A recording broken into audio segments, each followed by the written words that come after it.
Underwriting support for this program is provided by the Eureka Teachers Association's School Board Liaison, Philip Middlemiss. Thank you.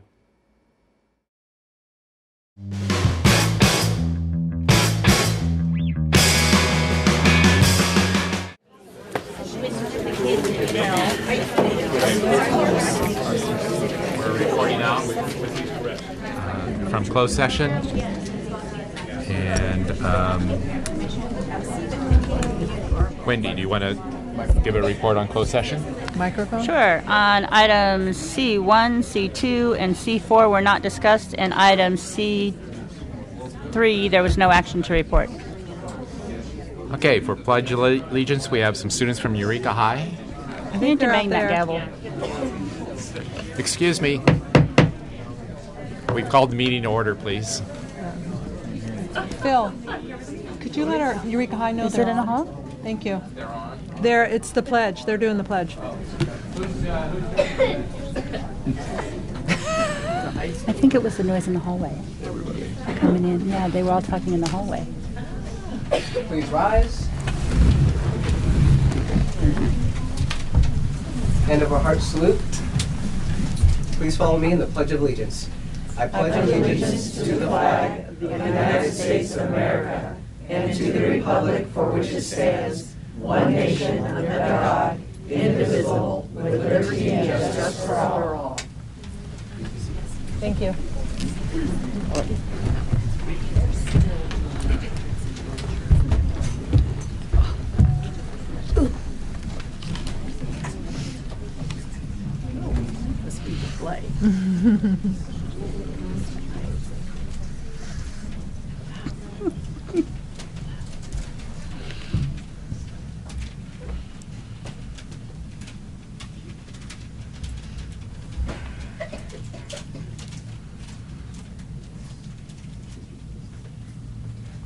If her sister was the slasher, then who slashed her? It's all too confusing. No, it's simple. Look, you got a sister who's a serpent in Chautauqua, a sister who's selling sausage and sauerkraut in Stuttgart, and a sister sewing sails somewhere. Strassland. So, either Hilda from Stuttgart or Helga from Strassland, while seeking her sister in a snowstorm, is hacked by a homicidal halfwit who thinks Hilda or Helga is Hilsa. Now ask yourself why. Ask myself why? I don't even know what you said. Ask myself why what? Not why what, why who? Why who what? No, not why what, why who what, why what? Why, who what, why? What? Because before you ask who, you have to ask why. And how? How what? I was just agreeing. And how? Maybe it depends on when. When what? Please! If you're going to do that again, I'm gonna need another drink.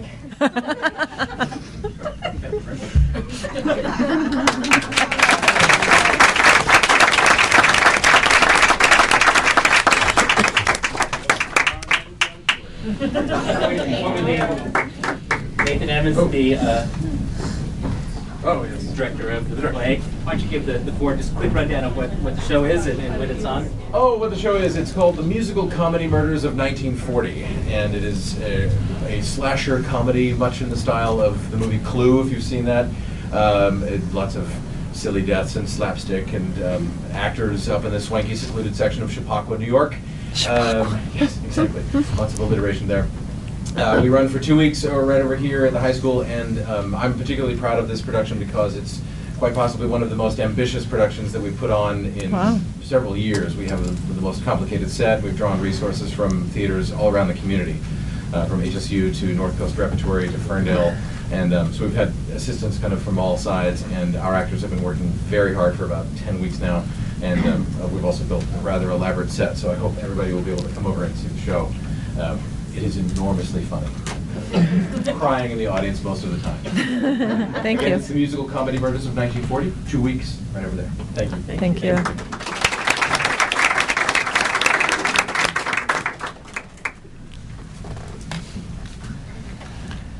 Any adjustments to the agenda? No. Information reports, student reports, and we have some seniors here for the senior project. Cedric Seaman.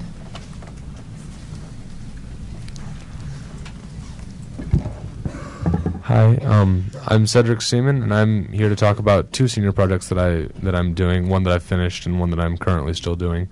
For my service learning pathway, I did the youth literacy project Guys Read, and I had an event at the library where I had distributed around, I think it was 150 books out of the 276 that I'd collected from around the community, and it was in an effort to promote boys' literacy. Because there's a growing literacy gap between boys and girls. I'm sure everybody here is kind of aware of that. Anyway, so that's my service learning pathway project. And then my music pathway project is where I have started a contemporary music combo called Busy People. And we are practicing currently an arrangement of a song from a video game that I've written for the combo. And we're going to be performing that at Sierra Cops recital night this Sunday at 2:30 in the afternoon. So I'm supposed to ask for questions if anybody has any. Performing where? At the auditorium. Sierra Cops Senior Project is a recital night and art show that. Okay. Thank you. Thank you. Wonderful.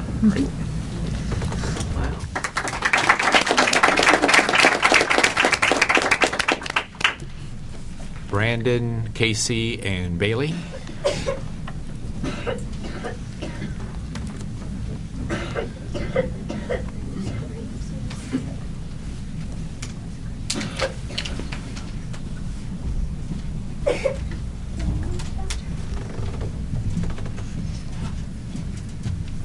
Hi, I'm Brayden Repek, and we're doing our senior project on Livestrong Day, which is cancer awareness. And we try to spread the cancer awareness throughout the high school to the students and the faculty. We all joined this project because one of our family members have been affected by cancer. So we decided it would be a good idea to continue this project for our senior year. And we just wanted to have students get aware of the effects of cancer and just get to know facts about it. Hi, I'm Casey. What we did was throughout the day we decorated the school with balloons and ribbons that were black and gold, and we held a meeting where classes had the option to come, and we had guest speakers. We had two speakers that had cancer, and one girl's little brother had cancer, and they just talked about their experience. And then at lunch, we had a meeting in the quad, and we had games there where we had a cupcake walk where people could win prizes. We had a survivor wall where people could write up on the wall just to remember whoever that they wanted to. And we had music playing, and we just had a really good time. We are trying to have this project continue for the next few years, and we like the upcoming people who are going to be ahead of it to take it to other schools in the community, so then the other schools and other high schools can know about the effects of cancer. Do you guys have any questions? Great. Yeah, good job. Thank you. Thank you.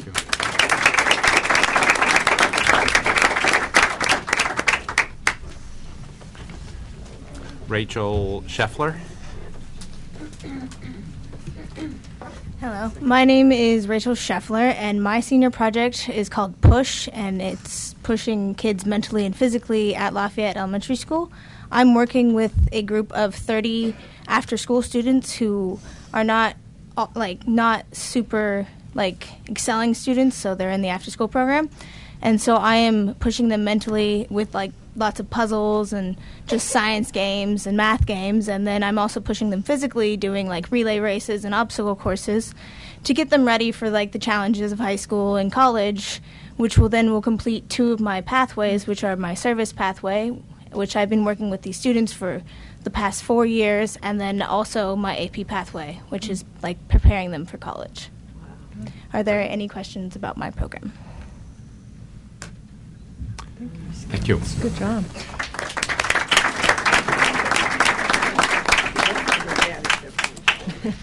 Any other student reports? Superintendent's report. I was able I think I'm on.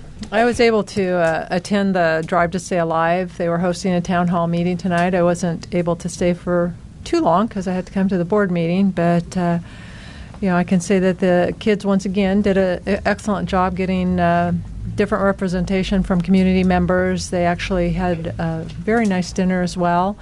And they were looking at some of the public service announcements that are being broadcast April, May, and June, and some other activities to continue to get the message out about the dangers of drinking and driving, the dangers of driving distracted. And again, they're doing it as part of their senior projects as well, both Jaylee and Nick. And I was glad I was able to stop by, even if it was just briefly. I also wanted to share an update on the senior class and the amount of service hours that have been recorded to date. This was as of May 1st, and it was 10,127 service hours have been documented and recorded by our seniors at Eureka High. So congratulations, seniors of Eureka High School. Pretty darn amazing. I just can't fathom doing that kind of amount of hours that they're putting in, hours and hours, in addition to, of course, staying up with their studies and looking at transitions out of high school. Pretty darn amazing. I also want to just let the board know about the Alice Burney Bike Club Level 2 graduation ceremony. That's coming up Friday, May 4th at 2:30. I know that they had a kind of a disappointing or devastating shock when their bicycles were stolen, but has had a tremendous outpouring of support from staff and community. And this is going to be a great celebration for them, and they would certainly love to have the board come and attend if at all possible. And that's my superintendent's report. I heard they had 28 bikes donated. They had, last I heard it was over 20 that were brand new, and then they had an additional, I think. And Georgianne, is she here? Why don't you come up and share? You've got the actual. Do I have to? Please. It's pretty. It's pretty phenomenal. I know that, but share with us the support that you've gotten from our community for our kids.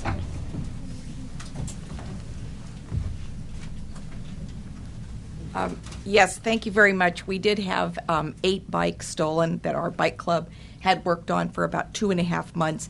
They were bikes that we had primarily received as donations from the police department, and they're like, they're kind of leftovers that they find and then no one claims, so they gave them to us, and our students really worked them over. They changed everything, of course, changing tubes and that, but they also worked on brakes. They worked on, the different kinds of gears, and they're experts at lubing chains, first cleaning and lubing. The room smells like a garage when you go down there on Tuesday afternoon, but Brad assured me, Brad Alby's been the brain behind it, as well as a lot of the brawn, and he has several really strong community partners. And so Melanie Williams and Stella from the bike shop, and it's just been an amazing thing, and we were quite devastated to come home and find them gone.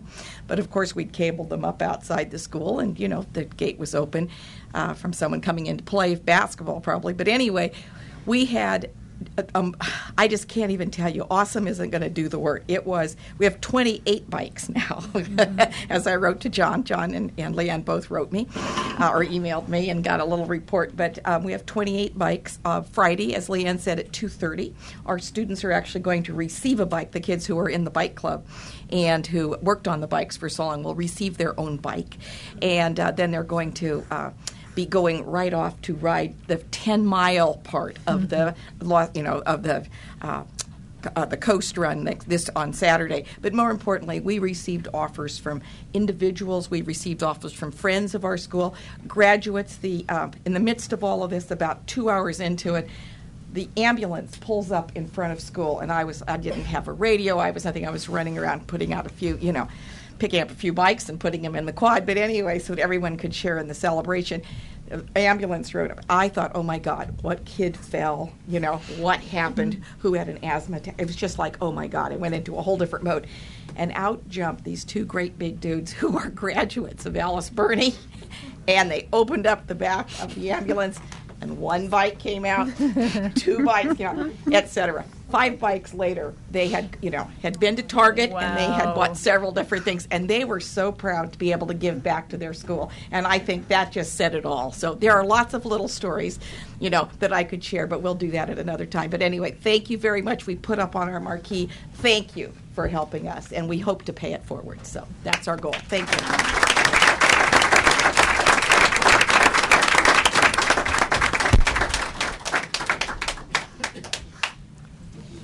Board member reports. Susan? Well, it's been kind of a busy month. Started off the month with the FFA fundraiser.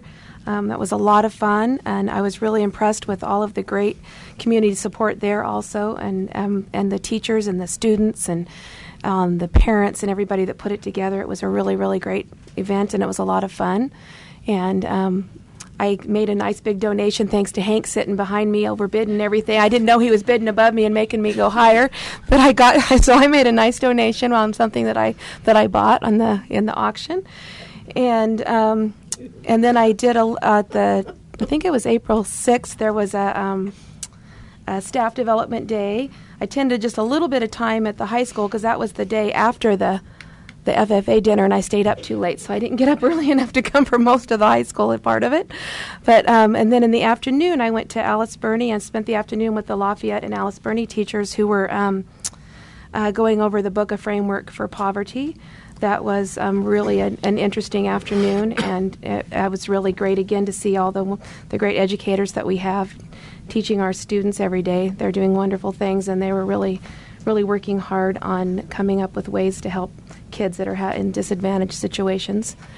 And then we had an HCOE training that we attended. Wendy and I attended last week, and Fran, I'm sorry, you were right next to me, on the Brown Act, which was more information for me to store in my brain with everything else that I'm learning. And today, to end it off, I went down and had a tour of our courtyard and our central kitchen, and was really impressed. That's a very, very impressive place. And the kitchen, I got some turkey gravy. That used to be my favorite when I was in high school or in grade school myself, and a homemade wheat roll and a homemade pumpkin spice muffin. And the food is just everything they make from scratch. And I wasn't aware of that because they package it so nicely. You think that it's pre-packaged, but they've just made it and packaged it that way. And it was very, very tasty, and it was a really interesting afternoon. And I think that's it. Fran? I also attended the Humboldt County Office of Education presentation on the Brown Act, and I've been to many presentations on the Brown Act over the years I've been on the board, and it was by far the best one if you can call a Brown Act presentation wonderful. It was very, very well done, and I didn't even have to look at my watch every once in a while to think, gosh, I wish it'd be over, but it wasn't. I went to the Zane Academic Award Assembly, which was very, very nice, and they always do a good job, and I was very, very pleased. It was well run. It was very well attended. There were a lot of kids that weren't there because they were playing baseball, but then that's the way it kind of is, and that was excellent. And then my mom's house happens to be on the route for the Roadie Parade, and every year we've sat out in front and watched it. And this was by far the longest one they've ever had. There were kind of long intervals in between, but even without the long intervals in between. But I was so proud. Let's see. We had Alice Burney. And Alice Burney did their bicycle routine, and it was wonderful. In fact, Brad had them right in front of me, had them do some really fancy things, and that was neat. And Grant had a wonderful group, a large group, and Lafayette had a very, very large group, so 3 of our elementary schools were represented. And of course, I need to end with Zane's marching band. It was absolutely wonderful.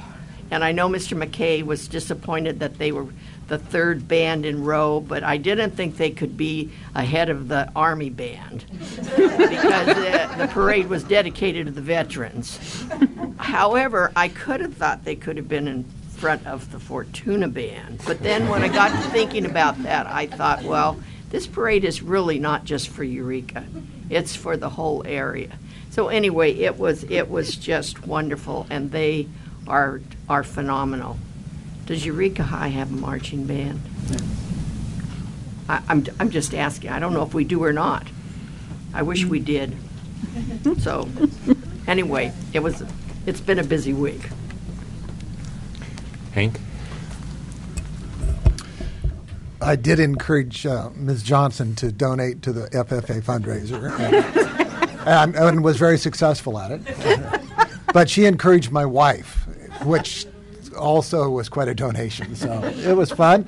The superintendent and the whole cabinet was up there also donating away. So it was a very successful evening. I didn't make it to the HCOE training, but I was at San Rafael for California School Boards Association class, which has been quite enlightening. And then I have another one of those on this Friday coming up. So driving a long way to hit some of these classes, but I'm taking the fifth wheel trailer, so it doesn't cost very much. I take my home with me. I'd like to thank all of you for the support and everything that's going on within the district right now. It's been a real tough time, and I just want to take the opportunity to say thank you. And Wendy? I also went to the Brown Act refresher course or training at Humboldt County Office of Ed, and Margaret Machant did a great job, and it was very stimulating, as in the past it has not been. Learned some new things. And April 19th, I was lucky enough to be able to go to the high school fashion show, which we're trying to revive a little bit. Didn't have the greatest turnout, so next year you should all be there. But the kids had a wonderful time, and the clothes were awesome, and they just looked like professionals out there. And it was a good time. And one other thing, Teacher Appreciation Week is the 7th through the 11th, and Day of the Teacher is the 8th this year, and I have finally figured out why it changes every year, and that is because it's on the first full week in May, and the first Tuesday of the first full week in May, which had always confused me. So I just want to say thank you to all our awesome teachers, because they do a great job for us, and we truly appreciate all you do. Thank you. Okay, now we're coming to public comment on non-agenda items. This is the time designated on the agenda when members of the public may bring before the board matters that are not listed on the agenda. Legally, no action or significant discussion can take place about a matter not listed on the agenda. Therefore, board members and district staff members usually will not respond to public comments. The reason for this is the Brown Act. No significant discussion can take place on an issue that has not been properly noticed to the public. As printed on the agenda, individual speakers will have 3 minutes to address the board. Each topic is limited to 20 minutes total, and we have a lighting system up there, and green means go, yellow means you have 1 minute left, and red means your time is up. I have a number of green sheets here. So the first one we'll call is Carol Rose.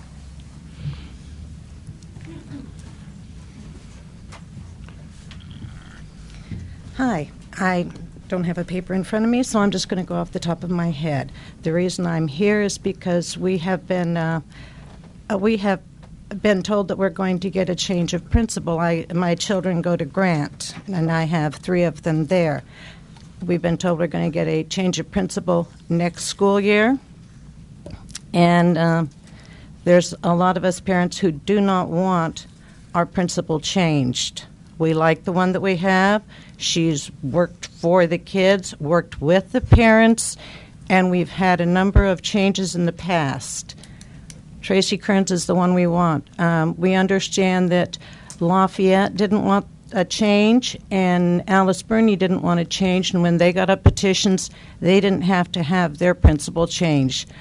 My son started a petition yesterday, and within just the time the children got out of school, which was from 2 until 2:30, he got 44 signatures. Just in that short amount of time. That was from the parents picking up the kids. That didn't count the kids that ride the bus homes, because obviously we can't get a hold of their parents at this time. So I would like the board to know that the parents at Grant School do not want a principal change. We like the one we have. We would encourage you all to rethink your decision. Okay? Thank you.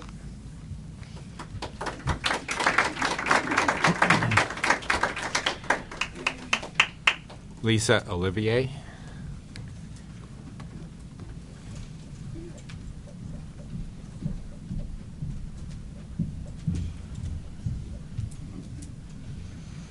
Good evening. My son attends Grant School as well, and he just started kindergarten there this year. But there are a number of changes that have happened in the last several years in this district, and it seems to be shuffling, a lot of shuffling. These children need stability. Many of the kids that attend our schools don't have stability at home or in other parts of their lives. This is one place where they can count on having stability. And if we're constantly changing the administrators that make connections with them, like Tracy has done, or changing out the teachers, shuffling them from one school to the next constantly, moving the students year after year, which has happened in my neighborhood, this is very difficult on them developing proper bonds, developing self-worth, respect for others, respect for themselves, responsibility, because they get treated in a way that they feel that no one is showing them any respect. And I urge you to please consider that when moving people around, that there is serious collateral damage that may not be as obvious as someone walking up to you, but may in fact just be children that become a morale problem. Thank you.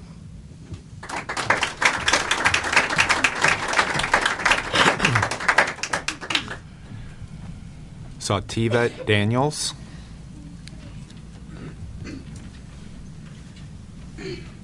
Hi. I feel really strongly about the same subject, and so I came tonight to speak up on behalf of the grade school kids that would be affected by the shuffling of 3 of the 4 grade school principals to fill a position at the middle school.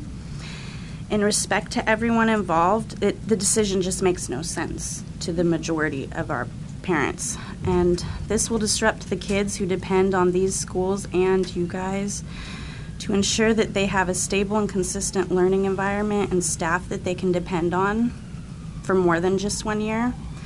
My school needed a principal who could, can, and has put in 100% of their time into our school, and we got Tracy Kern, who has been there working daily with the students, their families, and all teachers and staff. She has improved our school in more ways than just a few, and our school is a better, happier place with her around. Ms. Kern has the ability and drive to put in the amount of effort our school needs. She does not hold other district positions, and she is solely here for our students, their families, our staff, and our facility. Ms. Kern has brought to our school the consistency that it needs, and she is a well-informed and strong student advocate. She also believes that all of the students deserve a chance to put forth their best effort, and by making the decision to shuffle everybody around, we're not really putting in the proper amount of, forgive me, the proper amount of effort into helping these kids achieve their goals. At this time, when we are in an economic crisis for our schools and families that they serve, it's important that you guys make the right decision, and that would be to have as few changes as possible to ensure that the students, their families, the teachers, and all school staff are taken into account. when the decision is made. Thank you.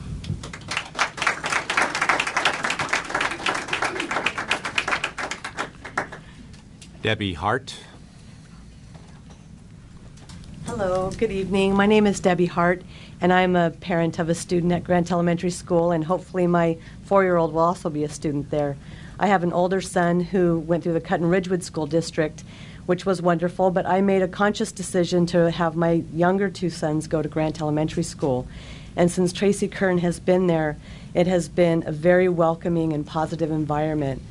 Many of the reasons why I wanted to bring my younger sons to Grant Elementary are now being implemented with the use of our Ocean Week themes and our nature trail, and those have all happened because of Tracy. She continues to be a strong advocate for parents and students and the teachers, and I would truly like to see her stay. Last year we had a change in leadership at Grant Elementary School, and there was neither a proper goodbye or a proper welcome to Tracy. And I don't want to see something like that happen again. The students, I've seen a change in my own children's behavior at school since we've been implementing the be safe, be respectful, be responsible. I've seen a change in the students there, and I think that that's really due to Tracy's leadership. And I would really strongly urge you to keep her there. Thank you very much.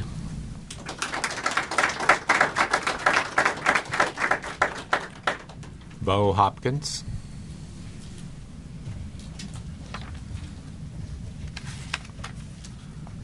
Hello. I too wanted to show my support to keep Tracy Kern at Grant. I think she has done a wonderful job this year, and I know with some of the issues that come up with children, she has been just right there to help the family members and the children through any problems that they have, and she really has been wonderful. Like Ms. Rose said, I have started a petition, and so far we do have 44 signatures on that. We hope to get more tomorrow and in the coming weeks, and present that to you as soon as possible so we can really solidify that the parents do feel that Tracy Kern is the best possible principal to have at Grant at this time, and we hope to keep her there. Thank you.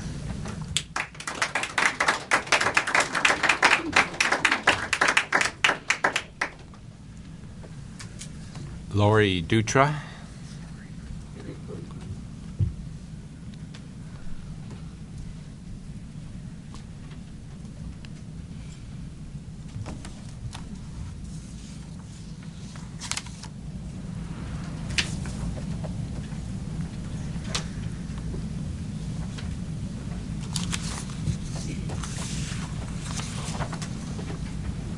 Hello, my name is Lori Dutra, and I'm here representing the Eureka City Schools CalSafe Teen Parent Program in the Infant Toddler Center. And I also want to say as a reminder, our programs serve Eureka High, Joe Barnum, and adult ed students. And May is Teen Pregnancy Awareness Month, so I just want everybody to know that. And there are a lot of people here tonight speaking about their programs and concerns, so I'll just make this short. I just wanted to give you guys a quick update on our program. And so the following are some things that you should know. CalSafe enrolled students served for this year, the 2011-12 school year. We have 16 now. CalSafe infant toddlers who received child care this year, 4. CalSafe infant toddlers who received case management family services without child care are 9. Community infant toddlers and their families served this year are 7 so far.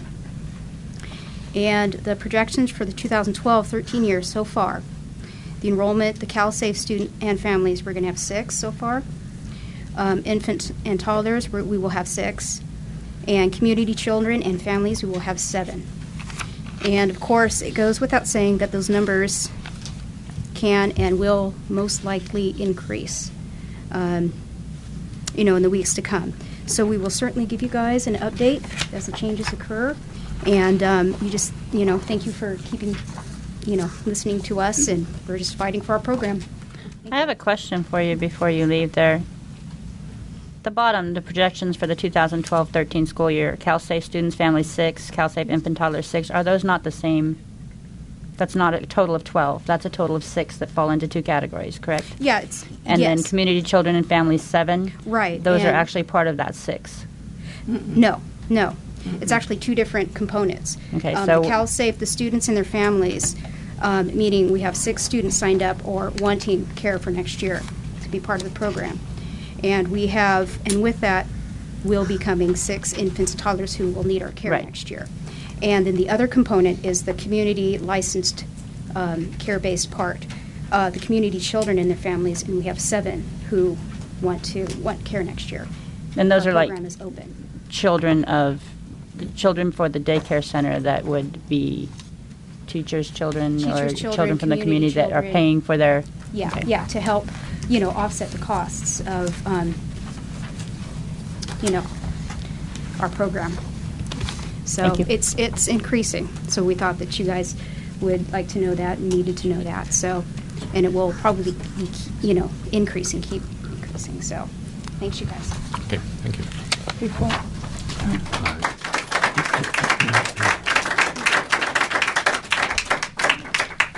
Kate Green.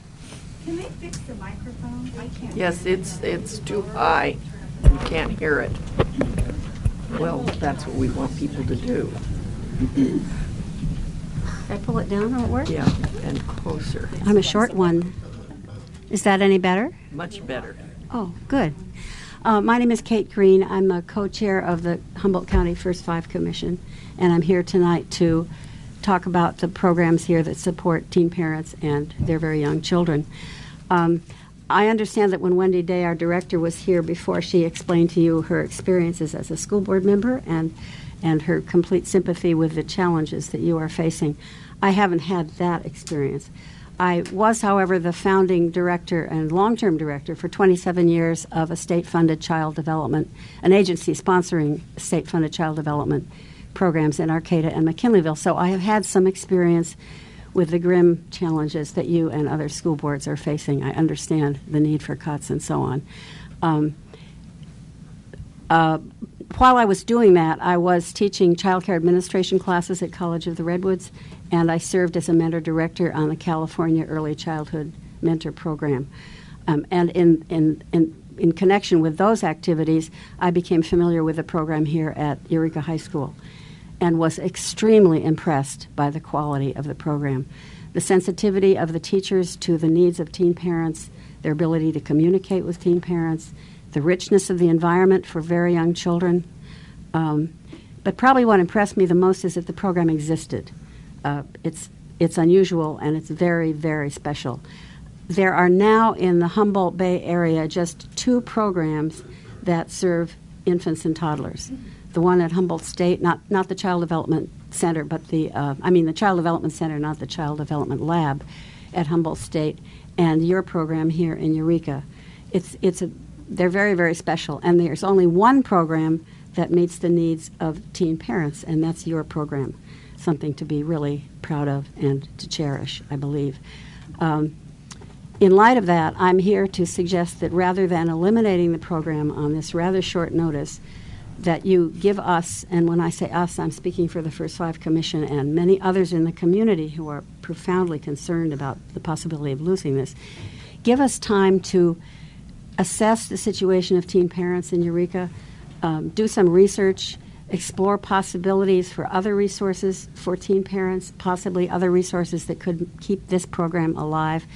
This will take time, but I think it's time, I know it's time very well spent because these parents so very much need help, and I don't need to go into details. That story in the Times Standard said it all. I think those stories were very moving of the effect of this program on individual teenagers. The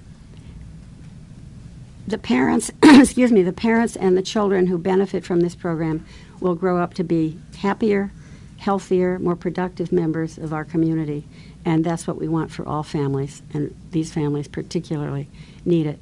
I was thinking today of a rather trite proverb of killing two birds with one stone when you help parents and you help children. It's not a very attractive image because we're not talking about killing anything. We're talking about living.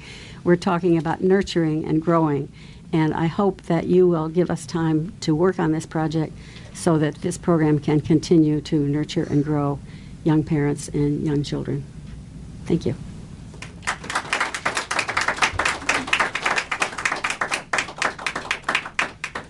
Lee Raleigh.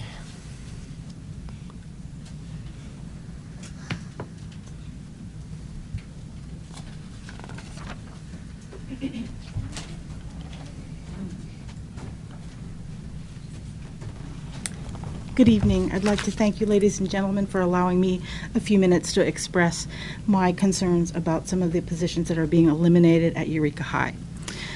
The one that I'm most familiar with is the counseling clerk position. She's important to the counseling office because she frees up the secretary, me, to be able to do my job.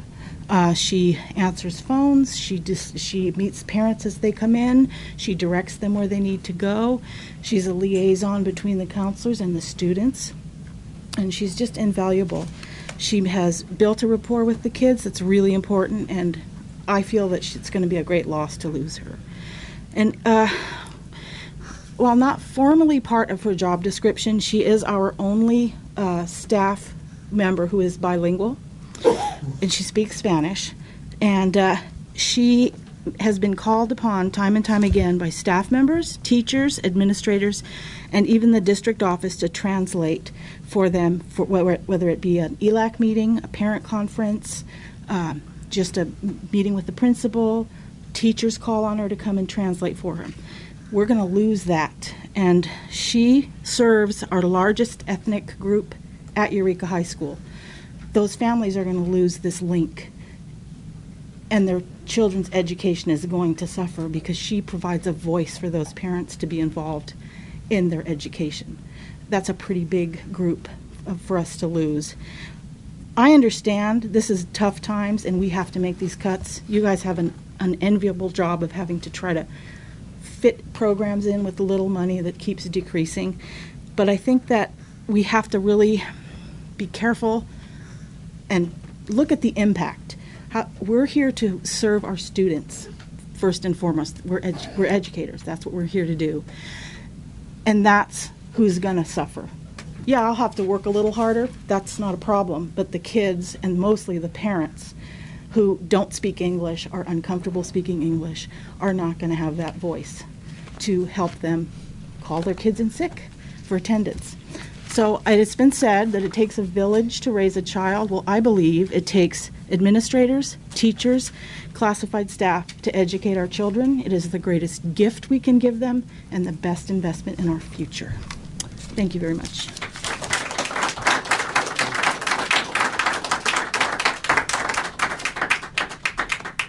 Melinda Ward.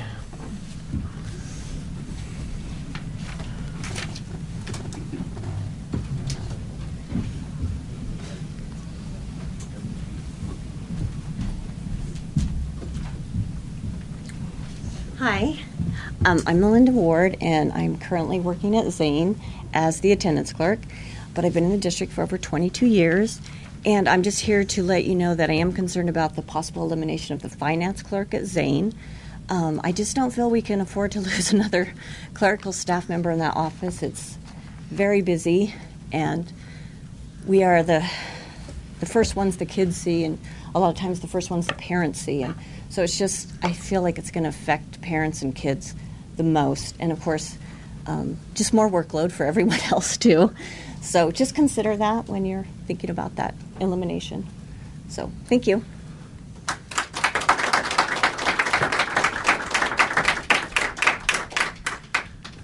Gay Myers.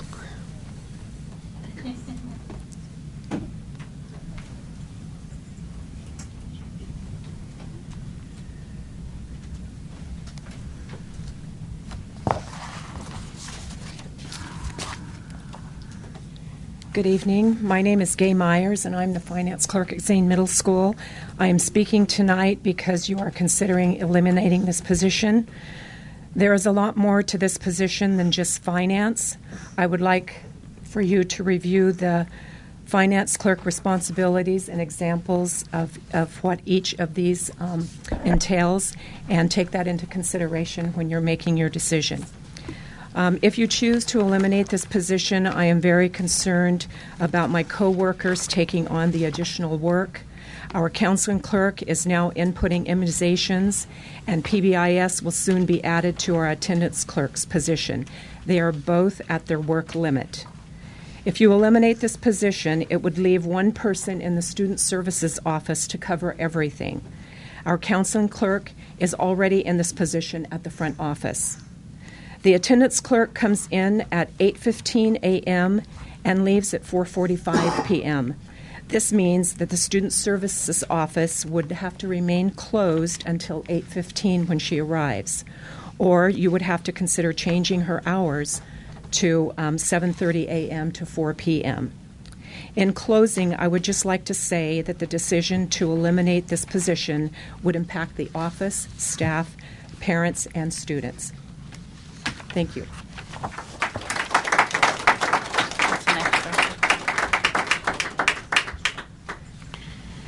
Valerie Heidger.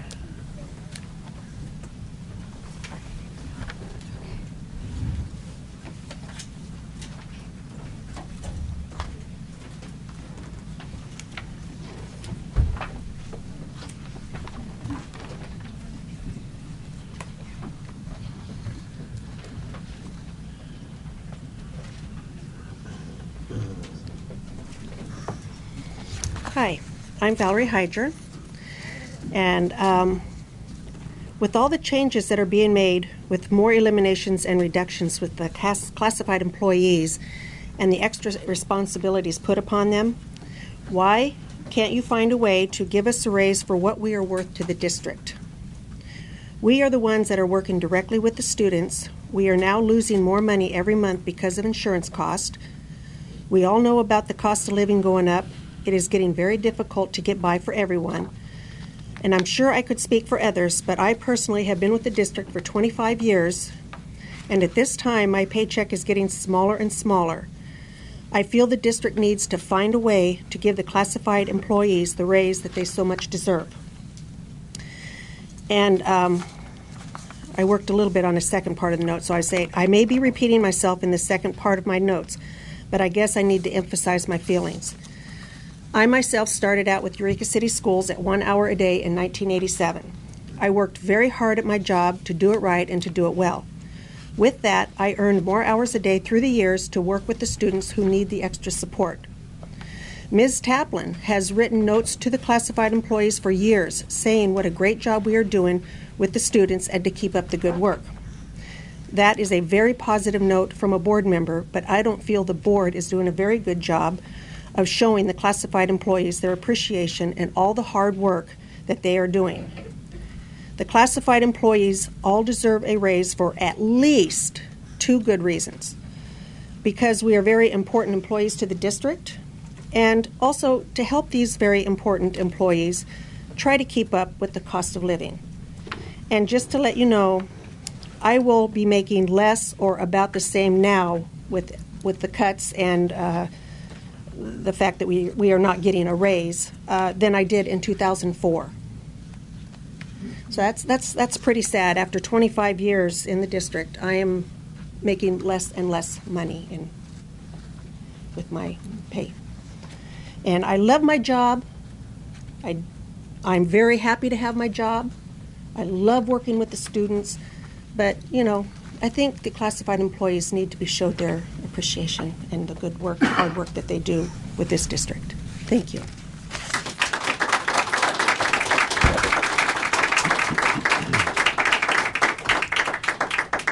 Diana Rice.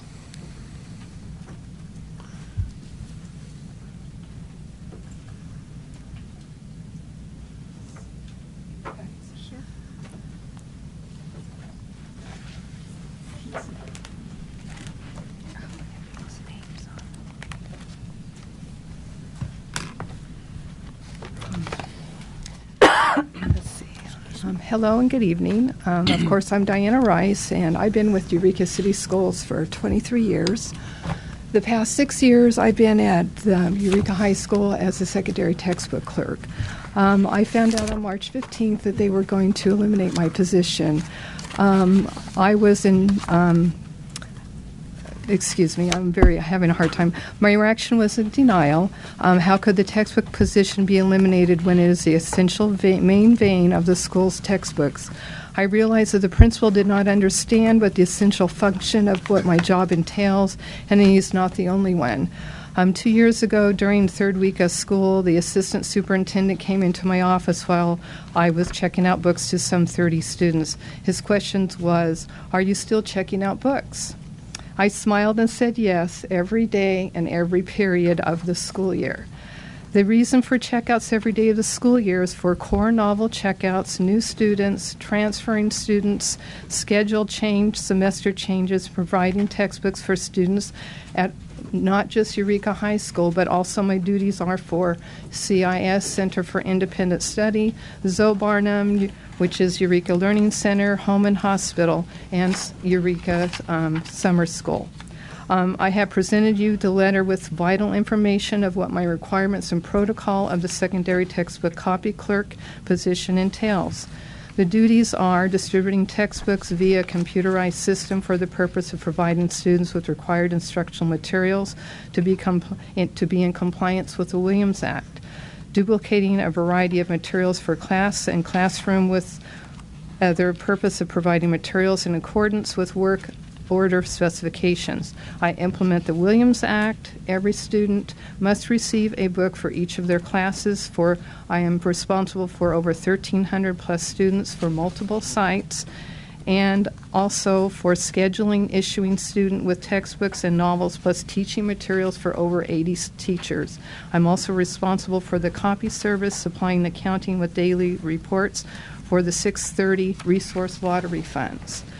It has been proposed that due to declining enrollment and budget, the textbook clerk will be eliminated and duties will be assigned to the library tech, which will be supervised by the librarian. The first and foremost, the secondary library technician will be supervised to do duties outside of their job class and job description.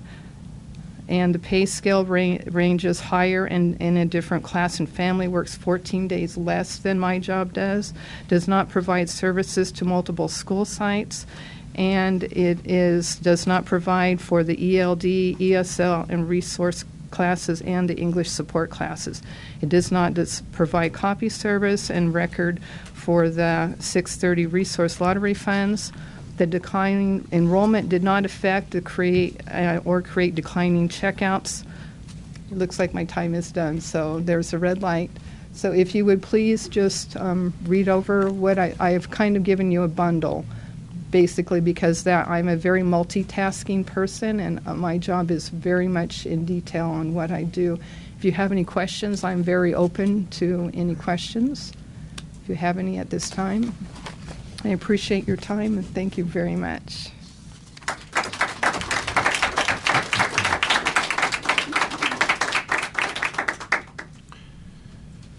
And our last speaker is Shelley Hughes.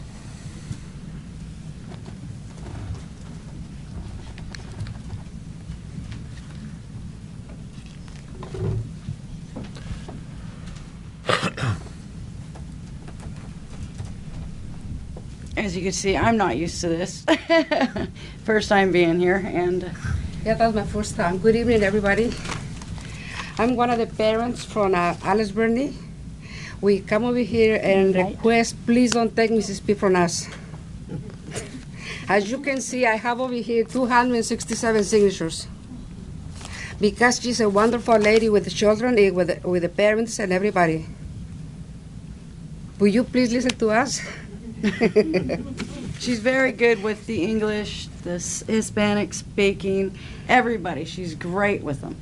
She's great with the kids. She's great with organizing everything. Even the, the bikes that were stolen from over there.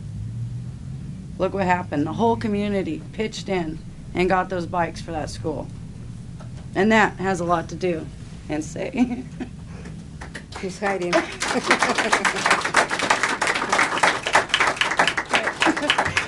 Miss P. So how many signatures do we need to have?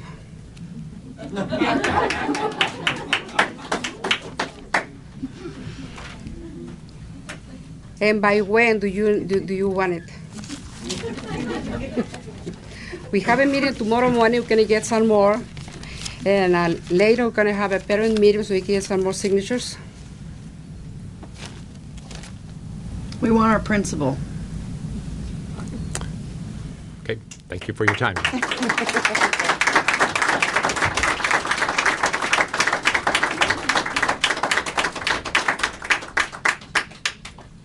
With that, we'll move on to the consent calendar. Are there any questions or items you wish to have pulled?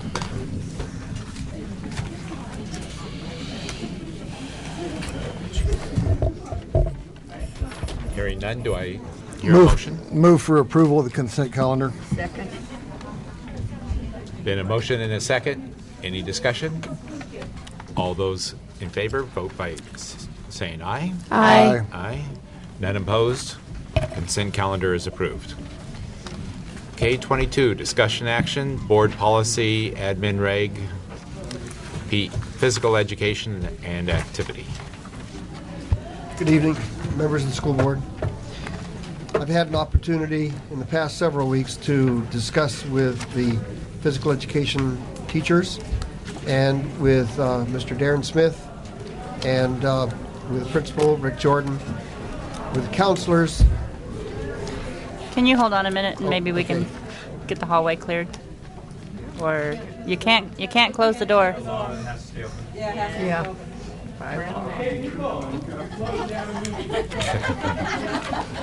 Ooh. Alrighty. Thanks, David. Thanks, David. So, you were saying? Yeah, I had an opportunity to discuss the issues with a number of folks at the high school. And the issues, I want to try to summarize these issues and try to crystallize where we're at with some of the key points of concern or the key points of contention about the policy. The first thing that I think that we all have to understand and be firmly grounded in is the education code requires physical education 400 minutes every 10 days, grades 9, 10, 11, and 12. And we might say that that is the default setting. Students end up actually not taking all of that PE because there's a number of different exemptions that education code allows. But we have to understand that that's the default setting.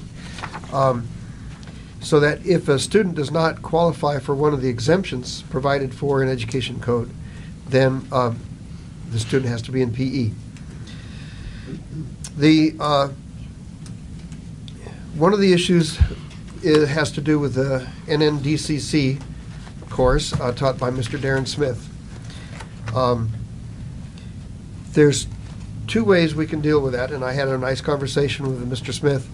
One is, if Mr. Smith is willing to take on some additional coursework to be in progress to acquire certification to provide physical education, then we would be able to give PE credit to students in his PT course. But without having him certified by the Commission on Teacher Credentialing, the best that we could do is give students elective credit for his class. When I spoke with him, I probably shouldn't be talking about personnel issues, but he was willing to work within the confines of having students get elective credit for his PT. And so I said to him that I would work with Leanne to see whatever we could do to help him to get appropriate certification so that we could, in fact, give students in his PT section PE credit. One of the other issues has to do with the 2-year exemption for students passing the fitness test. So I have written some language in the proposed administrative regulations to address what I understood a number of you as individuals that had expressed a desire to have 2 years be required for students in Eureka High School, 2 years of PE for graduation. That is our graduation requirement. And what I heard very clearly is not to allow exemptions from the 2-year requirement.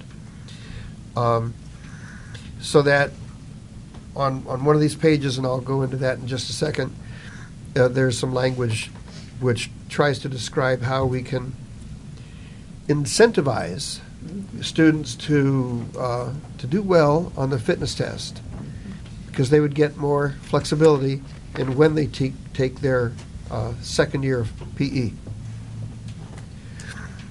One of the other issues was having to do with other exemptions that might be allowed. The CSBA model policy provided suggestions for us to consider, such as the junior ROTC and NDCC in this case, or participation in after-school athletics. And it is our recommendation at this time, after having many conversations about how we might in fact implement these provisions, that to not allow those exemptions, to not allow any exemptions other than the ones that are shown here. So those are some of the main issues that that have been dealt with. And so let me point out in these pages here some of the language. On page 62 of your board packet, the paragraph, the second up from the bottom, the board shall approve courses grades 9-12 for which physical education credit may be granted. It is my recommendation that we not try to outline in this policy which courses those would be. There was a question last time, do we have to? No, we don't have to. My recommendation is that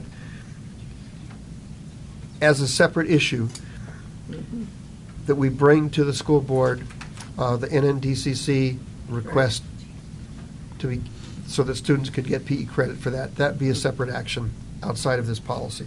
Good idea. On page 64,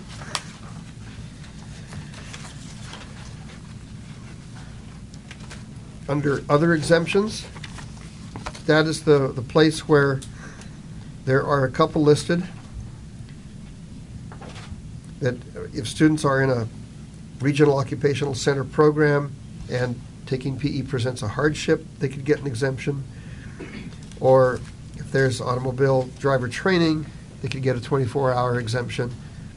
Those don't seem to be alarming to anybody. It would be in that section, though, if we were to include exemptions for participation in interscholastic athletics, it would be in that section. That's where that would be. And so it is not there. At the top of the page, it describes 2-year exemptions. It indicates that if a student passes 5 of the 6 standards on the state's physical fitness test, that they can be given a 2-year exemption in grades 10 through 12. So the new language that I'd like to propose is in the ARs. If you'd please turn back. Before you go to the administrative regulation, if the student passes the fitness test, as this policy states, they would qualify for a 2-year exemption. Is that correct? That's right.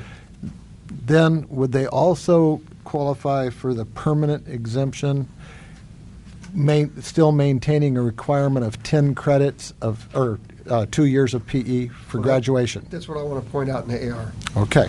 On page 69. 69.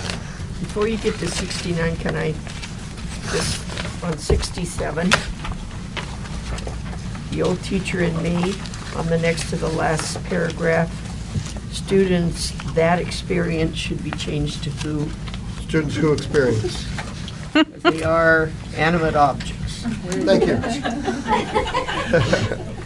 Page I'm 67. sorry, but everything else was said. Ooh. Thank you. So I just Okay. thought that All right. was. Exactly where is that, Fran, for Mickey? Pardon me? Next to last paragraph, second word. Second to last paragraph. There you Change go. to that to who. Okay, on page 69, under two-year exemptions, it answers Hank's question in the second paragraph there. And I used the term 4-semester exemption, being the equivalent of 2-year, to recognize current practice. That current practice is after the 9th grade is complete, students will take 1 semester PE at 10th grade and 1 semester at some other point in time.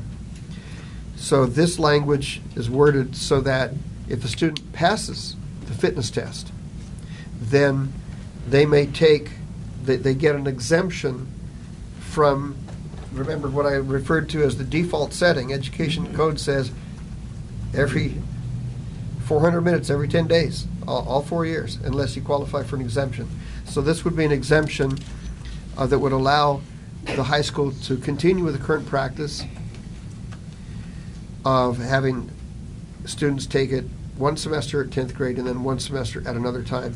That would give students an incentive to pass the fitness test, because then they have control over their schedule.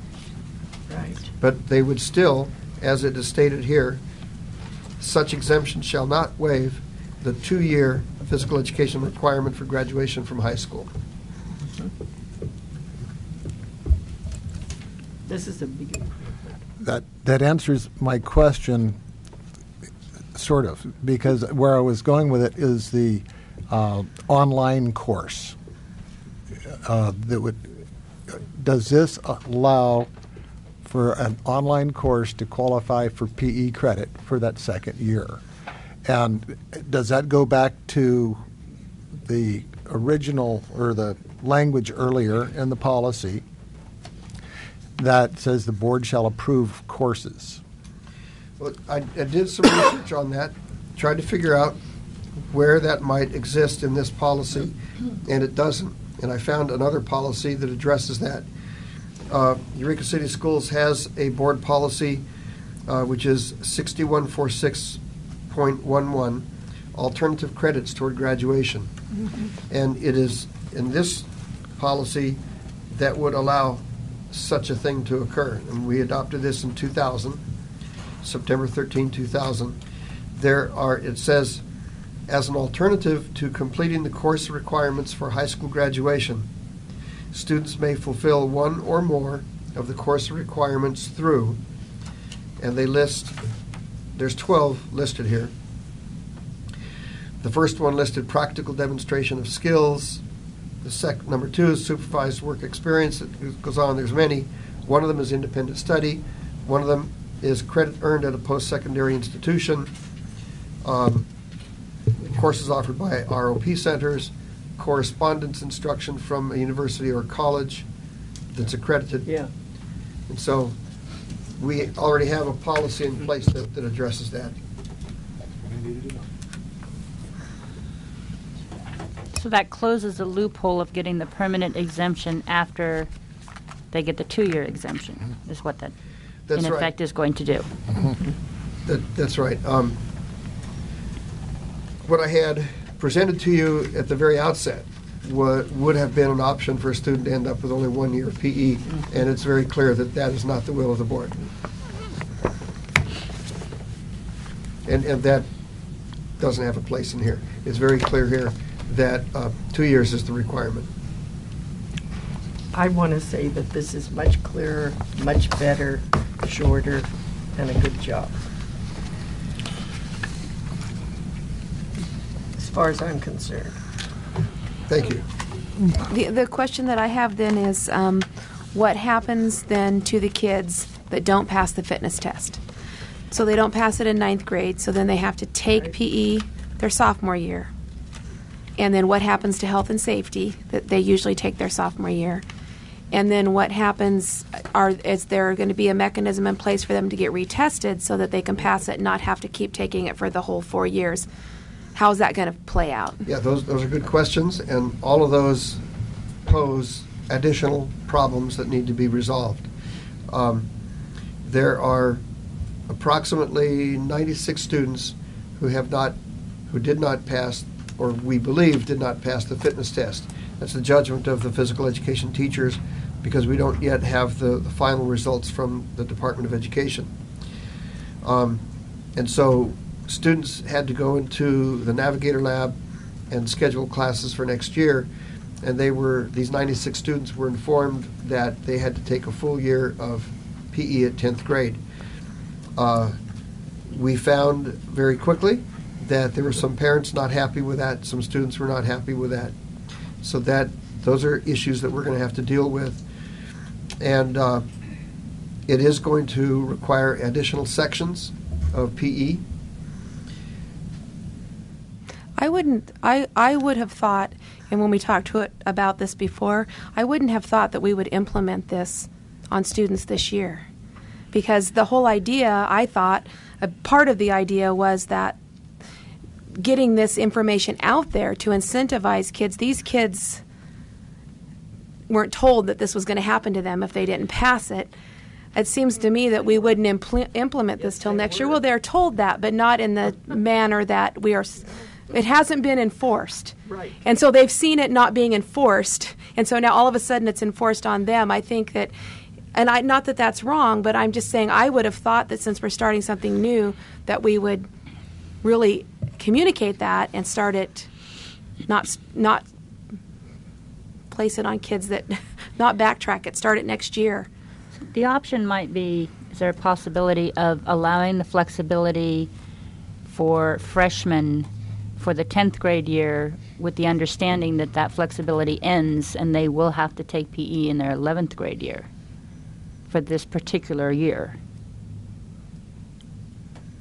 Because I understand what you're saying is that, in practice, this is what we've been doing, and everybody got kind of used to it. But at the same time, you can't just say, now that it has been brought to our attention that we're not following our own policy, let's keep doing it for another year because it's inconvenient.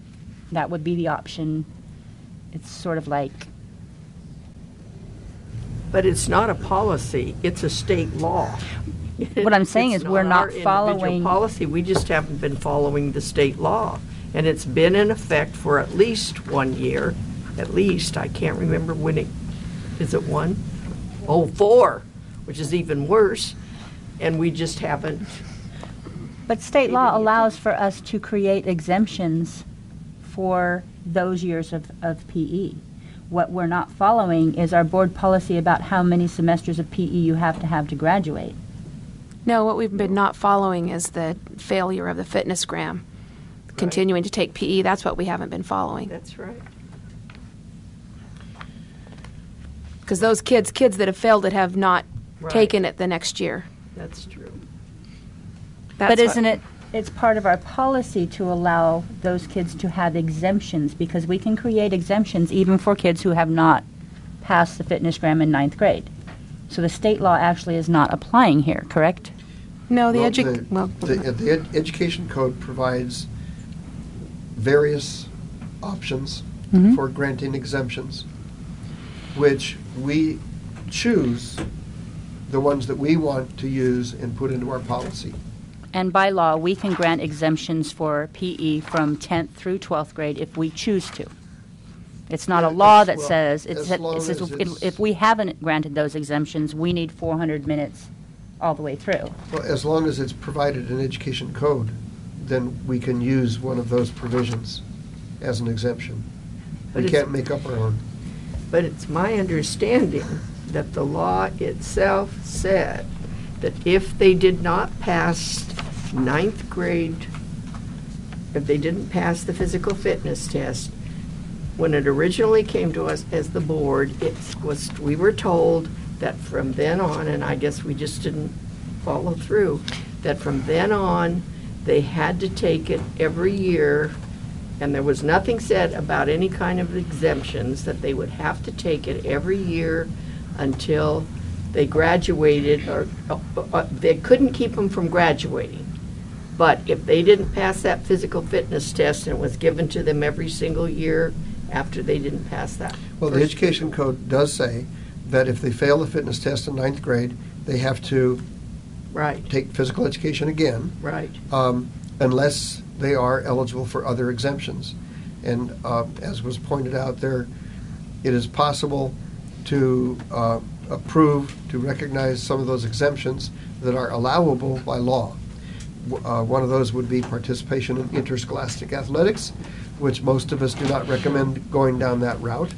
Another one is an exemption for participation in junior ROTC. That's the way it's worded in the education code.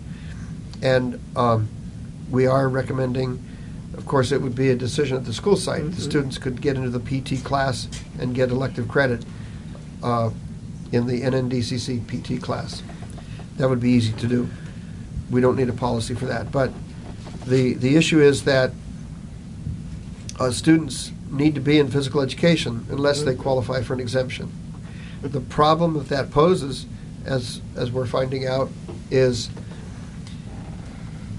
if all of the ninth graders are taking physical education and most 10th graders also have to take physical education at the same time, it puts a great strain on our facilities. It would. And so it was, in fact, it has been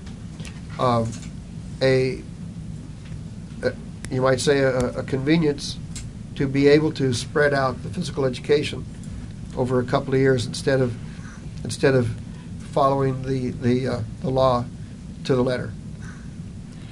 So there's two issues here. One is whether or not we're going to allow flexibility for just the 10th graders having not passed the fitnessgram in 9th grade, which is passed and they can't fix that. Whether they would have tried harder or not might have factored into that.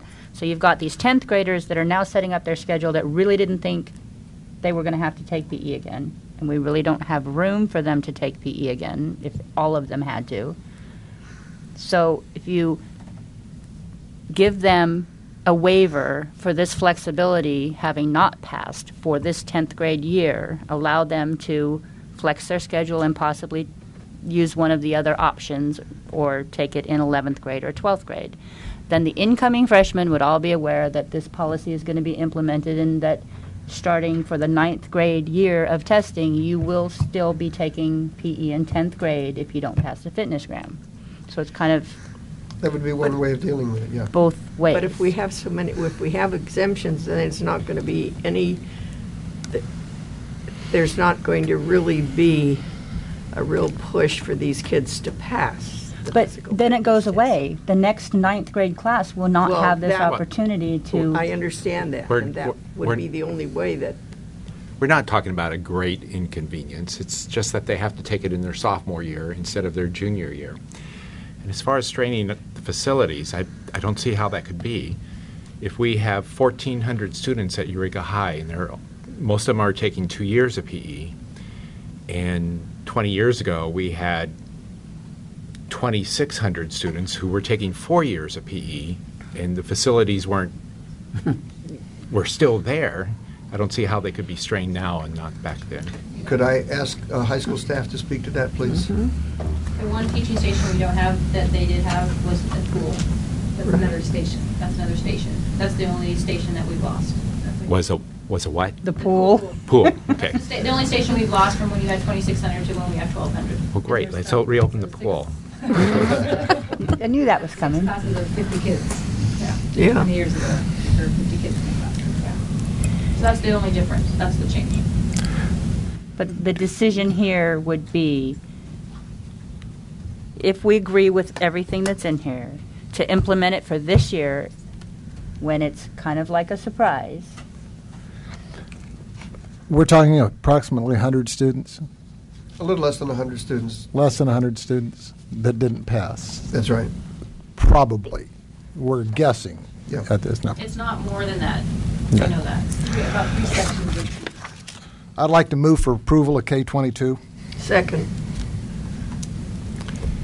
There's been a motion and a second. Any further discussion? Hearing none. All those in favor signify by saying aye. Aye. Aye. Aye. Any opposed? Motion carries. K23, facility update. Was the pool the segue here? The roof. The pool or the roof?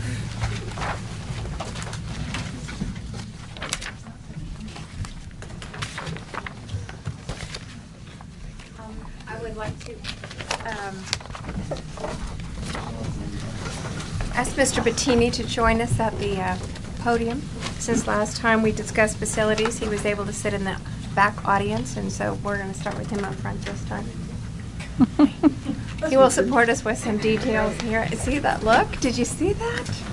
Oh, you're right. The board has asked us to bring back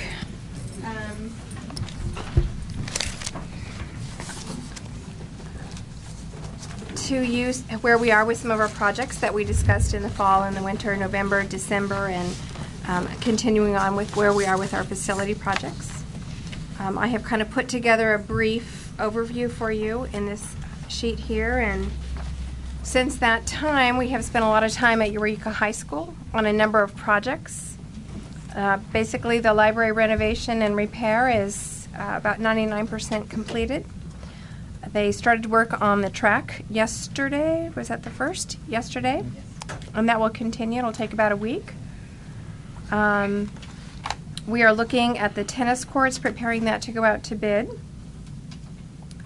There's been a lot of kind of prep work and analysis done on the boys' locker room renovation. And it looks like we will begin that this summer. We're going to do it in kind of in pieces and see what we can do. A lot of that work will be done by our staff, which will bring down the costs.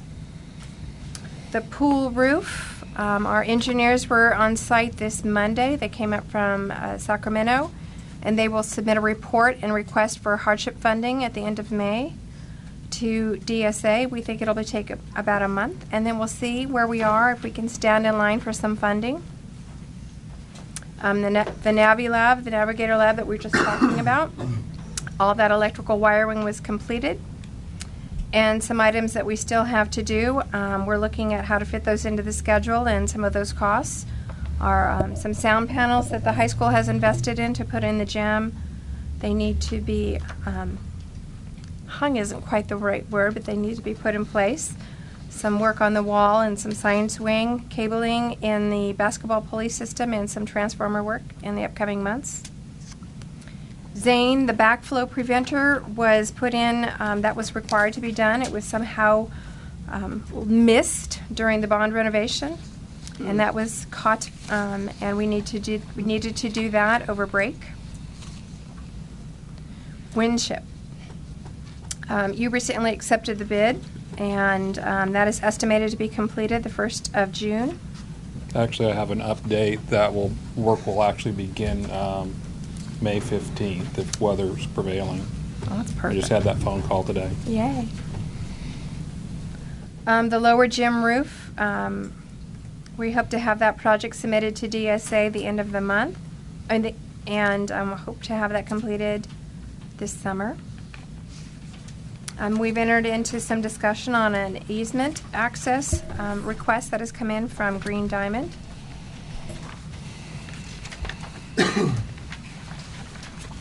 Regarding Jacobs, the long-term lease that the board directed us to look into with Rex and the Humboldt Youth Soccer, we had that initial discussion, a conversation with their attorney. I think that perhaps it's a busy time for that group and for Rex. Our attorneys have chatted, but we haven't really moved at this point in time. Hopefully after the beginning of June, we might have some progress on that. Could we put that on the closed session agenda for next meeting or the next? In terms of terms? Or? Right, in terms of terms. Okay. Terms of terms. Terms of terms. We've looked at the lot line adjustment. We've worked with the surveyor to see what the possibilities would be for doing that, and kind of waiting to see where our long-term lease and what that group is interested in, to see how we proceed with that. We'd also like some direction from the board, perhaps at that time, and where we might want that lot line adjustment to occur. We're continuing to work with Ken Comet and to see if there are any funds available for some possible demolition of the Jacob site. At Alice Burney, the relocatable replacement unit, we've done some research on that, and I have a little bit more detailed information, but right now we'd like to confirm with you the direction you would like us to take on that this evening on replacing it. And at Worthington, the Yurok tribe lease and purchase tomorrow evening at the county, Humboldt County planning meeting. The Planning Commission will be considering the Yurok tribe's permit submittal. They have a request due to the change in the services that they will be providing at that site. It looks like this will move forward without a lot of discussion, as they have been working very closely with the county. It's not really changing a lot of what is occurring at that site. However, it looks like it will trigger the signal installation, and we have some responsibility for the signal there on Myrtle and Hubbard. We continue to provide some ongoing maintenance support for the Worthington school site, and they are really hoping to hear, and they were hoping it would be sometime before June, if their funding will come through to purchase the Worthington site. At Lincoln, we continue to lease to Humboldt County Office of Education through their summer program. But right now, we do not see a contract in the future for the 12-13 year. Why is that? They don't need the space? Correct. You didn't do anything mean to them, or? No. They're looking, if it's a special education program, and they're looking at having opportunities to mainstream their students with typical students. And when they're on the Lincoln campus, they are special education only, and they don't have those opportunities for mainstreaming. So our facility no longer meets their needs? Yes. At the Lafayette site, as I mentioned at one of the previous meetings, we were going to need to do some work that kind of moved up on their priority list. And we've completed the re-roofing of one of the buildings, and we have 2 more slated for this summer. We've also had some siding repair that needs to take place, and that's really a necessity. That's a real kind of brief overview, but we're here to answer questions that you may have. Can you go back to Lincoln for a second, the renovation? Yes. You have received an estimate for reducing the scope of the work. It's $2.1 million. That was what we came back to you with. Mm-hmm. That was the last rewrite. We've done this 3 times with Mattson, so there's several addendums out there. So we're going to have to, if we have another change in direction, and pare back some of what's already been done. But the initial estimate was 2.1 for some of the reductions that we've already done. When we already sent the plans to DSA and they came back approved, then we had to resubmit for this? We submitted an addendum, actually, is what we did for changes to those plans. And so we have actually another, and that was sent in and approved. And then we did another rewrite of another addendum that has not gone through yet. So initially what the feeling was from the architect was that we go back to the original plans and then we work forward again from where we want to go with that project. So does that mean starting over with DSA? No, because we still have the application number, and it's the building itself, the project has been approved, but any additional work other than the original plans would then have to have an addendum attached and then resubmitted. Even if it's a reduction in the work, it still has to be brought back for those modifications to be approved. Is there a possibility of some hardship funding? Yeah, so I was just going to chime in that you approved the agreement contract with Schrader and Associates, and they are working with us, will be working with us to get the application into OPSC to see if we can garner any of the modernization funds for that project. When might we hear yay or nay on that? Don't know. I did check with a lady there named Alana Cunningham, and just in the process of getting that application in. We've gathered all the information they needed to make the application, but I don't have a sense of how quickly we'll hear back on it. So you don't know if it'll be 3 months or 6 months or 9? I think it would be within inside of 3 months. Okay, so great.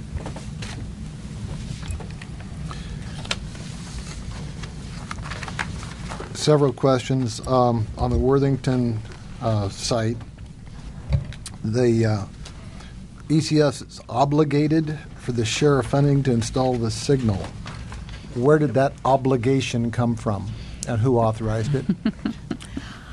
That came when we were looking at the CEQA report and when we surplused the property. I believe it was in 2011. And at that time, that would be our share. I know that it was negotiated down, but we have about 5% of that responsibility. Responsibility to whom? To the county. To the county. Mm-hmm. And I have all those documents if you would like me to share those with you. Been a long process. Very long. Okay. So they're still planning to put a stoplight in there? Yes. Mm-hmm. And actually, the county has a bid on that now. They put it formally out to bid, and it came in higher than what it originally was anticipated to be a couple of years ago, which is why our share would increase. But my initial conversations with the Yurok tribe is they want to know how they will be sharing in and how we will be passing along that cost to them. So we've started having that discussion. And didn't we start out, they said that we were going to pay 50% of the light? Yes. Yeah, we started at It was a 50%. lot. Yeah. So we're down to 5%. Yeah. The contract with the Yurok tribes, the lease purchase contract, is that a 2-year contract? Yes. And the dates on that? It only began, I believe, July of last year, so we're not even into a year completion yet. Okay. So they have another whole year beyond that. Okay, that's Worthington. Alice Burney, the term condemned came out somewhere. From me. We call it the squishable. And who condemned it? Kimberly commented in her risk management safety report, went in and deemed the building at this point potential hazard. Okay. Her comments to us were that for us to use that next year, we'd have to have a couple options. One would be to have an engineer come in and say that that building was usable and it was safe for occupancy.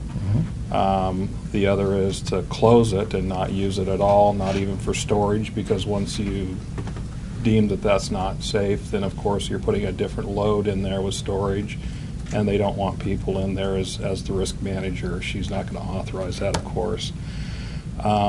So at this point, the ball's kind of in our court, whether we want to, one, demo it and leave it vacant.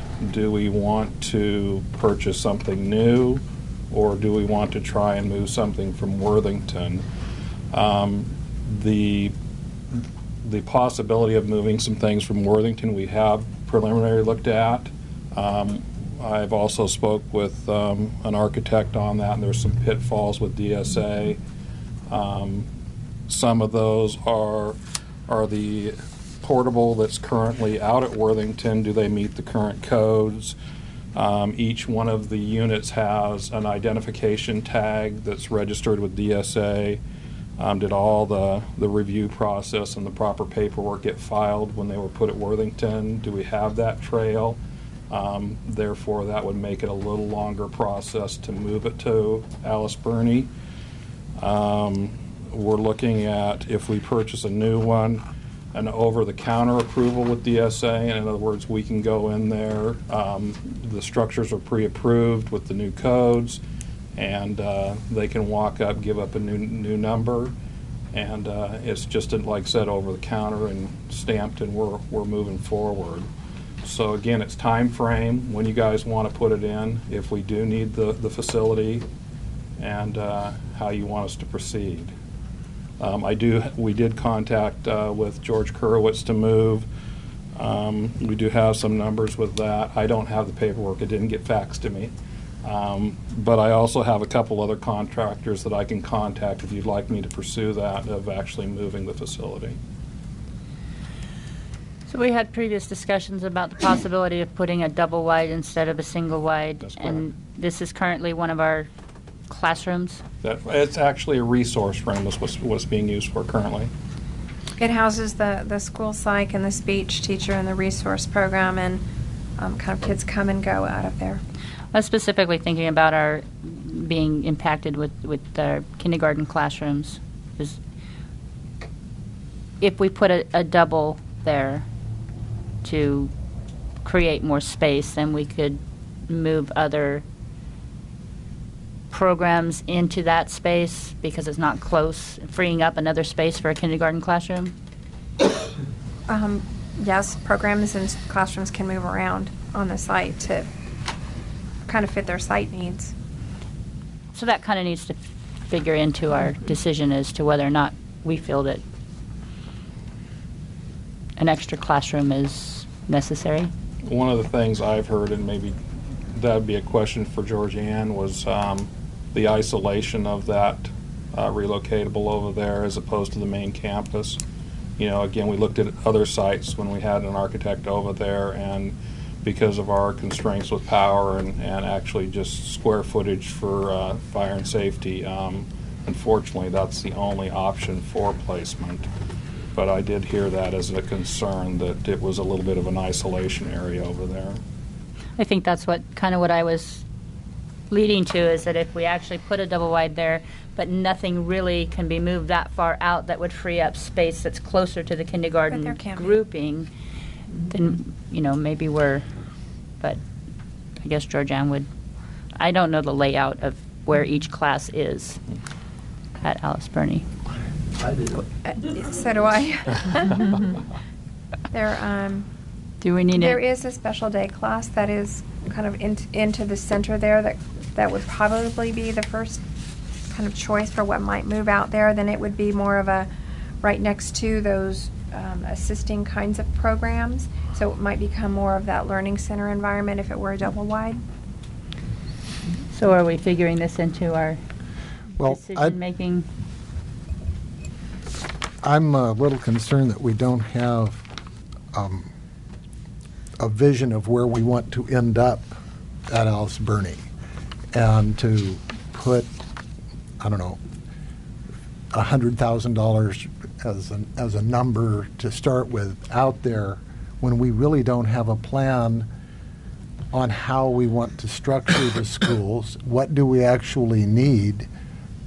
Without that plan in place, it would seem kind of reactionary to invest in another building to put in there rapidly.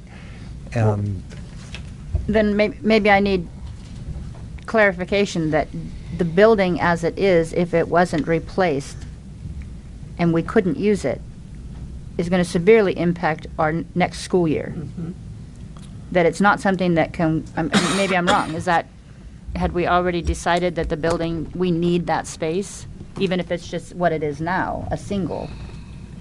We can't get through next school year with losing that much room, square footage. Well, and I would say it all depends on how you define can't get through. I mean, I think you could always get through, but whether it would be ideal or not, I would certainly think that having another portable, at the very minimum, a single class, would kind of break us even in a sense. Otherwise, you'd have to take I'm those. trying to figure the priorities. Right. Is that necessary to do something over the summer so it's usable in some way, shape, or form for next school year? And my recommendation is yes, Yes. it is. So we are going to do something that would this be summer. That would be my recommendation for the board to consider. So, is a single is necessary? Would a double help that much? Well, I think then it would, I think, it does open a little bit up more to what Hank is asking, what the direction is. Would it help? Yes. I think anytime a site has classrooms and a lot of kids, they use it up, particularly elementary sites. They know how to utilize their space well. And again, Georgianne, I'm sure, creatively could think of other options in terms of moving it around so that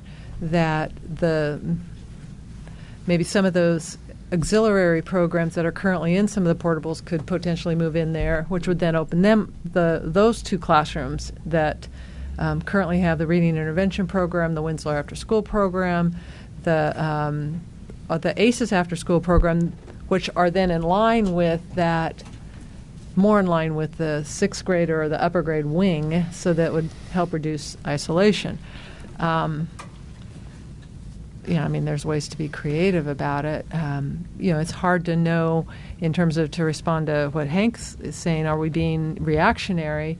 It's hard to predict until the actual students show up, as we know. On the other hand, I don't want necessarily August to arrive and we really become reactionary. So I guess my process would be, if you're trying to focus on how to make the decision, if we're impacted at kindergarten this year, unless we plan on losing those students between this coming year and the next year, then it's going to affect our first grade and following the process. Right. So we're going to be full unless we have this drastic decline or exodus from our school system just because kindergarten is that full this year. So if you have the option of building a single, which is only going to be as big as we have been, or putting a double. Right. So, in very rough terms, what is the cost of a single? What's the cost of a double? And what's the cost of moving one of the portables from Worthington? I have that. Okay. The cost of a single rough estimate is $60,000. A double is $95,000, and the cost to move is roughly $48,000. 48. And how old is that portable at Worthington? It was put in the mid-90s. I think my opinion is we go for a double and we spend the extra $30,000 and we don't move a iffy. Sounds like moving would not be the way to go. What we have heard, yes, because it would not only be the cost of moving, but it would also be the additional cost to upgrade what's already there, because in moving it, we would have to work on the roof, the flooring, siding, paint, ceiling, the ramp. So there's some things, it's not just the cost of the move, but then getting it in shape and putting that money into it so that we can get some life out of it. I would say for the sake of moving forward, we stop considering the possibility of moving one of those portables, unless other board members disagree. I agree. You move past it and go on. It's not about moving that portable that I disagree with. I see a real east side, west side issue in our community, and having a facility plan that really makes Alice Burney on the same par with Washington is going to be very important. And I think in talking and listening to our new superintendent talk about facilities and a facilities plan, we need to get through another year without squandering money. We've been told in every level that we're making these cuts on the backs of people. We listen to a lot of people today because we are impacting people. To go out and spend the $100,000, not even sure that we need to or that that's the direction we want to go, I'm very hesitant to vote for something of that nature. The question of what do we need to do to house the students at Alice Burney the best way possible, to upgrade that facility, and to house the programs to support those students is a priority. But I don't think going out and just getting a portable and putting it over there in the short term is good planning or visionary. Mr. Riggs. Can I ask a couple questions, please? Gotta come here. You have to. Sorry. That's my feeling exactly. All right. I've been here before. Okay. I really hadn't planned to say anything to you this evening in high, but I'm wondering, I've added all this money up, excluding this portable, and it's like nearly $600,000 excluding Lincoln. And so I'm wondering, where is this money coming from? Because I mean, we don't have any money apparently, and so I would that's one thing I'm really concerned about is the source of the funding for this. If we have bond money, I mean, I don't know. I just want to know where the money is coming from. That's one question I have, and then I got to agree with Hank. I believe you're talking about the portable at Alice Burney that currently houses the speech program and the resource program. Yeah. And I can't imagine this is by far of the portables on our campus that are used is by far the one that's in the best condition. It's the one that's been condemned. Well, Jiminy Christmas, there are some others over there that are being used for things that You'd think. maybe I shouldn't even raise that issue. I didn't say that. The apparently. engineer may be watching this on TV. Well, seriously, I mean, come and look and see what the buildings look like. We and- did. and We what- did. and That's what when we decided it had to go. has to go. We took a tour. Before next year? Well, yes. We can't use it next year. We can't use it next year. It's condemned. Our insurance company said It is not condemned. It's not usable for It's students. not usable after this year for students. Right. That's the one where we do this, do the Yes. speech and the. Correct. How about the one where we do the band? That one's actually a stick-built that's been there since the 60s. It's been moved. The foundations are still in good shape. The problem with the one we're talking about, the foundation is gone. Yeah, don't confuse the visual look of it with the structural issues that one has. It's going to fall into. Okay, all right, that's fine. I accept this, but I still want to know, please, where is the money going to come for all this stuff? What's the source? Is this general fund money we're talking about? Is a certain portion of this general fund money? I mean, because we're talking about losing jobs for people all over the place, and budgeting for very dire circumstances. And I understand the Do we have an answer for that? the limits that, and the strictures that you have to operate under when you're budgeting. But I just would like to know where this money would come from. And I think a lot of, several of us could speak. We had about $500,000 left in secondary bond funds, Patrick, and we prioritized some of the roofs, the track, the tennis courts, the boys' locker rooms, things like that were to come out of the bond funds so that they could be expended by the end of this year. So about $500,000, give or take a little, were strictly secondary bond funds. And then some of the other was, we still do get our, I think it's deferred maintenance. I can't remember exactly what it's called. And so that was some of it. And then I'm certainly not going to say that some of it might not have been general fund, but the vast majority of it. We got EMA money. We got Cal EMA money for the library. We got about, so that was a significant amount of money. So the majority of it is, I guess what I'm saying is categorical funds that couldn't go to any other purpose, whether it's bonds, Cal EMA, deferred maintenance. But I don't believe any of that is available for the Alice Burney site. Correct. I'm just saying to date, that's what's funded Right. the majority of our work. Because most of the discussion has been on secondary level. Correct. Winship and Eureka High.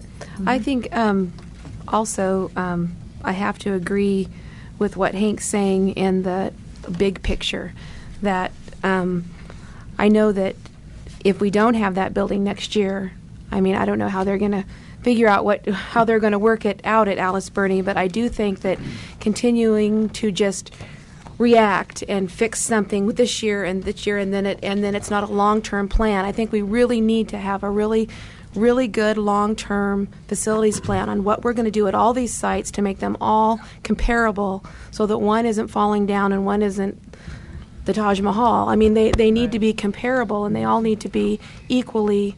I understand that So point about. it just seems, I agree that we need to really think hard about what we're doing and not just spend money because we feel like we need to do something right now for next year when maybe we can figure something else out to get through a year and create a facilities plan.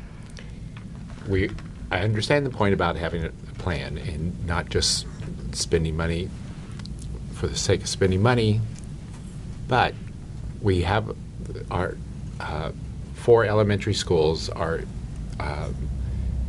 bursting at the seams already, and we are losing a classroom, and we need to replace that classroom. I do not see Alice Burney in any master plan in the future being smaller than it is today. So I think that we need to go ahead and at least replace it with a single portable. This is not a classroom. Yes, but It's a support services unit. it's a support services unit, but if it is closed, then those support services are going to have to take over what is now a classroom. Well, so that we will end up losing a classroom. I want to point out, John, that in elementary world, they will always fill the void. Well, if you had 6 extra buildings, they would be bursting at the seams. There is room to take care of the support services for your. And I think part of my rationale for the recommendation to at least replace the portable with a single is that is looking at not having to move students in August. And so, to me, that would be certainly a reactionary position I wouldn't want our district to have to go through. Right now, we have about 220-ish. 27 students 20 enrolled for kindergarten. I think we looked at our capacity to be 275, 300. After that, we're really going to be hurting for classrooms. If I had to look at planning, is my thought would have been is, okay, if we replace it with a portable that could be usable by any program, and we can move some programs around to open up a classroom, and I needed it for enrollment, I would have it. If we can't use that classroom at all next year, that to me reduces my ability to have that extra class if I need it. If not, I could continue with the services similar to the way they are now, because I agree with the elementary. If they have a classroom, they will fill it. But it was kind of, to me, sort of an ace in the hole if our enrollment comes in, high, which we'd like. I would rather look at reconfiguring where classrooms are at Alice Burney, if that means I don't have to reconfigure where the students are. And that's my hesitancy, and that's a big unknown. I mean, we have about 300 kindergarten students this year. We have about 285 first graders, 270 second graders. So it could be that we come in at 250 kindergartners, and then we're fine, or 275. Then we might, we would be fine. Anyway, that's to me my other thoughts that I just want to share with the board is I could see it that we could utilize it as a classroom if we needed to. And I don't want know. to put I don't know. My 2 cents worth about the resource programs that are run in non-classroom spaces. And for instance, if you go down to Lafayette and you happen to be part of the little cubby that's the speech center and the other little cubby that's sectioned off where, a student's getting one-on-one tutoring and there's no place for, and then the after-school program is tucked into the back of that room, and it's impacted. And it's not, everybody, I can understand your statement that they will fill up spaces, but that's because it's necessary. It's not like they're arbitrarily just deciding, well, let's put a program over here and let's put a program over there. And I think to talk about it as if it's not a necessary space for working with children that have special needs, because I've been in that situation in Lafayette where you have these conversations going on and there's 7 other groups listening to what's going on over here because there's no place for those students to be worked with.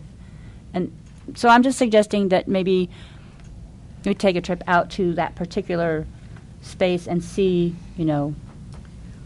I don't think it's as unnecessary as. So once a decision is made to buy and put a portable in place, how long does it take? We need approximately a 3-week review. We'd have to order it. They would have to, of course, manufacture it. and then deliver it and set it down. Currently, there's a crushed rock base, which I believe contributed to the foundation failing. Currently, we're on our newer structures, we put an asphalt base down, so that helps with the drainage. That would also be one of my recommendations, is that we do put a new unit out there, or a used unit, that we put an asphalt base in. Again, that's going to protect our investment and make it last longer. So we can squeeze it in if we order a single wide new unit and it's a direct replacement. We can fit that in under the wire, I believe, before the start of the school year. But it's tight right now. But you're saying you could not do that with a double? I don't believe so, because we're not having the exact same footprint, so they'd have to go through the longer review. So this isn't a new classroom. This is replacing one that's being condemned. I don't see Alice Burney being smaller in any logical projection of the future. So I think we should go ahead and at least get the single now. I respectfully disagree still. The idea of having all of our portables being alike, to build that facilities plan, if it's stick-built or whatever, so we don't have this bunch of hodgepodge buildings, and we do it in this short, we got to do it now, we got to do it today so we can have something sitting there by August, I think is a mistake. And again, we're reacting, we're not planning. There's no vision in this, and it's short-sighted. Well, and expensive. We did go through the whole, because I had the same questions about, well, why would we even consider portables as opposed to stick-built? And we went through this whole discussion that the portables are as structurally good, if not better, than stick-built. So it isn't a matter of taking a lesser system because we can't afford or we're not interested in looking into more permanent buildings. I think that's a kind of a myth that we were fighting. There are a number of levels of portables, relocatables. Charlie can address that. When we did our visitation in series, it was pointed out to us the different levels of buildings that they have and we could have. I'm assuming we're talking about the construction type or the buildings that we have at Lafayette. No, actually, the ones at Lafayette and Washington are an upgraded version. What we're better. looking at are the ones that are similar to the ones out here on our blacktop.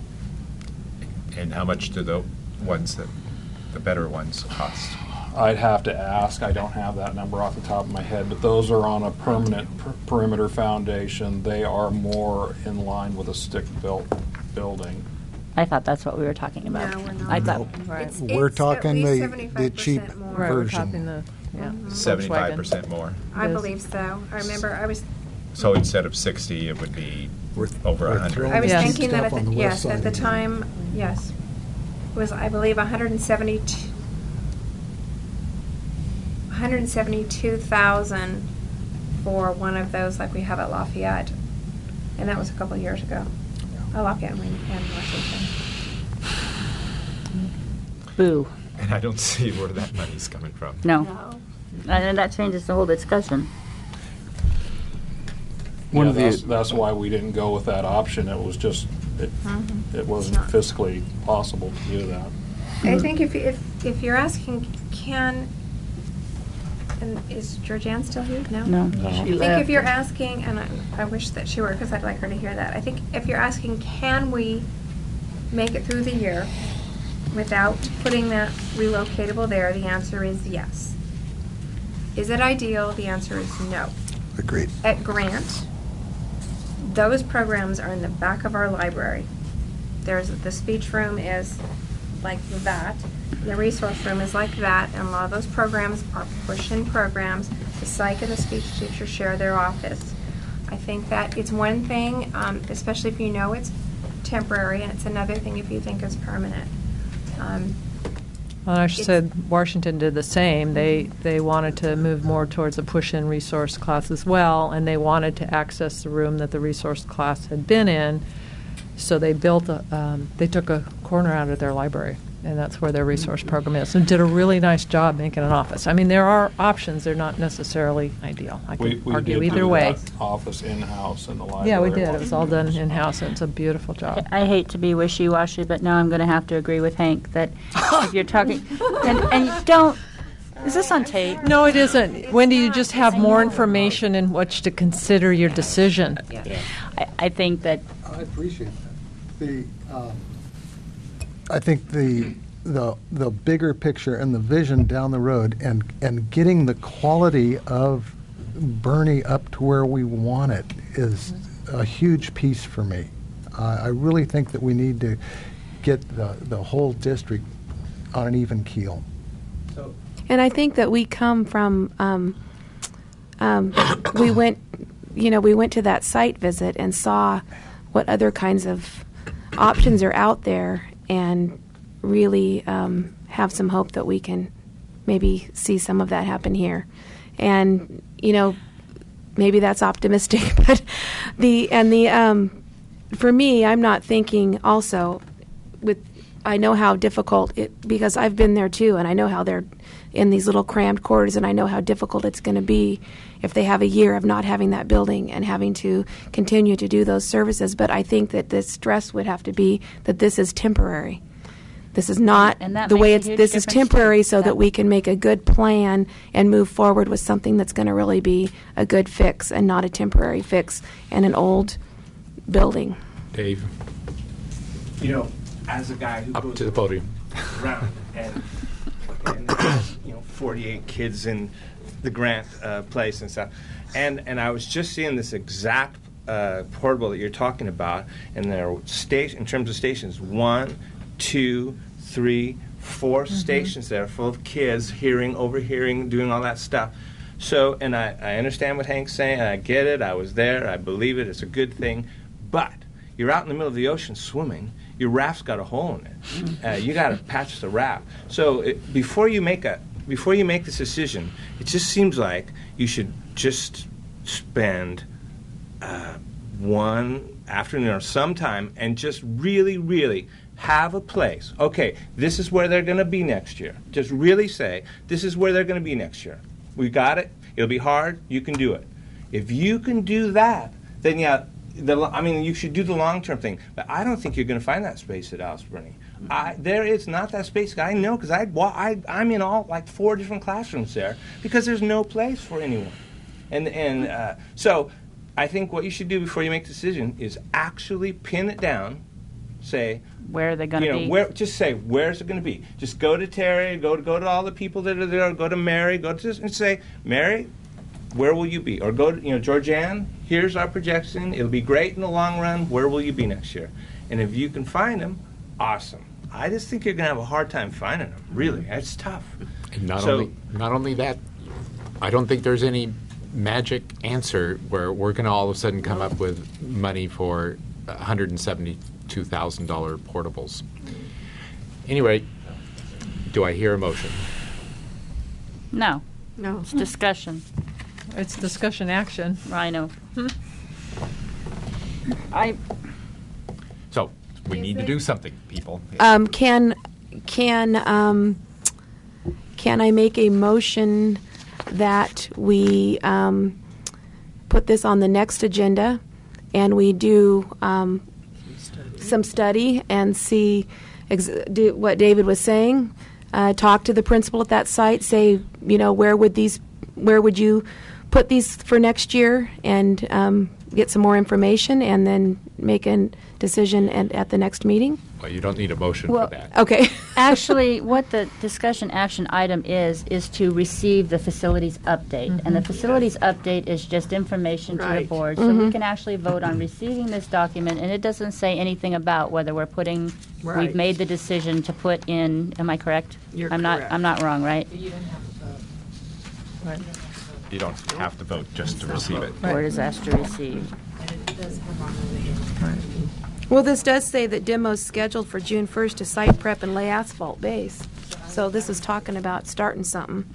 What we were looking at that point is knowing that we cannot use that facility. There are usable items within that relocatable that we will salvage, that we can use elsewhere in the district. So before that building gets removed, we would like to take out what's... So what you're asking is to start the process of getting rid of that building, whether not necessarily starting the process of replacing it, but doing what you have to do to the building that's physically there. That's correct, and we also have a contract waiting with our architect wanting to know our direction. So if we could, I can let him know we're sitting on that right now and it's still in discussion. So let's do this. Have him go ahead with the demolition. Put it on the next agenda for an action item to discuss whether or not to replace the portable. And then ask staff. And in the next couple of weeks, have Hank and anybody else who's thinks there's room go to a site visit, talk to the principal, and find out where these programs are going to go if we don't get a portable. And without an action or a motion, you can always ask staff to look into this, that, or... Right. So that just requires your... So what I hear is that you're asking staff to bring it back as a discussion action, but only specifically to the portable issue. Correct. Okay. The demolition we can move forward with. We should take it down regardless of what we're going to do later. Do we need a motion No. on demolition? I don't think so. So when it's gone, somebody doesn't go. Okay, item. Are we going to speak to Jacobs? We weren't even done with the list.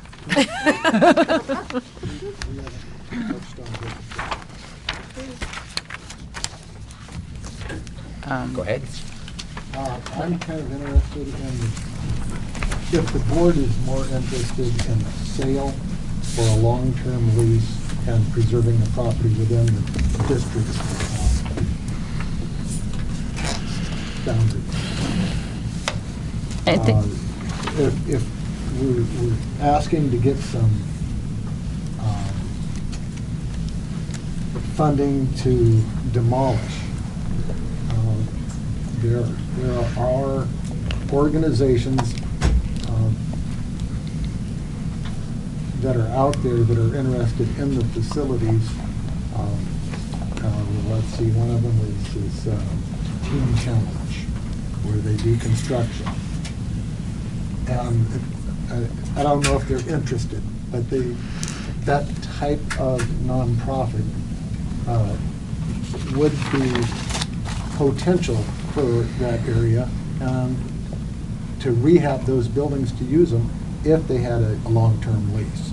So are we set in a direction that we want to sell this property, or are we considering long-term leases, and are we making any progress in doing anything or just letting it sit there? I'm very concerned about the liability we have of leaving this as a hazard on outside town. And we've had a number of votes, multiple votes over a number of years, and I believe we have already voted to proceed with either a long-term lease or outright sale. I am concerned that it seems to have been held up for the last 6 months because of a soccer group. But without the soccer fields. The votes have been to sell or lease the building area and maintain the soccer fields as part of district property in case we ever needed that space. Backs up to Alice Burney. So our votes, my understanding is we have never voted to sell the soccer fields or to lease, only to lease them in case we needed them and keep a hold of them.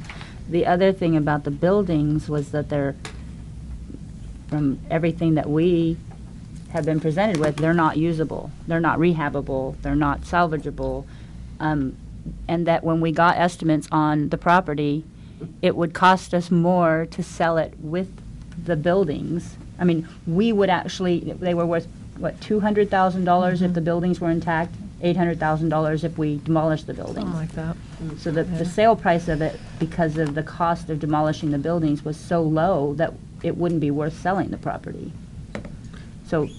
Well, those aren't the numbers, but the idea is there. Yeah. So why? I make them up. Where are we, and And why is this May of 2012, and it seems like it's just hung in limbo for the last 18 months? Right. I can't speak to the last 18 months totally, but what I can say is, we came to the board and had a conversation about doing the lot line adjustment for Jacobs. We have secured the services of Bill Barnum to help us with the legal aspects of that, as well as with Bill Barnum, whatever his name. Kelly and O'Hearn on the survey. Right. Right, because what we found out, and this is something that certainly I didn't have as much experience in, is the estimates for the property and the pictures or the maps that they bring to the board for those estimates aren't really surveys. And so what we found out is there looks like there's multiple lots in that were combined to make a parcel, and so it is going to require it to be surveyed and find out where all those multiple lots are, and then try to figure out where we're going to draw the line. So why don't we do that? We're doing that. We're in the process of doing that. And I think that's one of the things that at least since I've been involved more this year and Lori's been involved, that we've I didn't know that an appraiser's map wasn't the same as a surveyed map in terms of determining where your property. So any all the idea when aspects. these surveys will be done and we'll be ready to move again? I would say in about a month.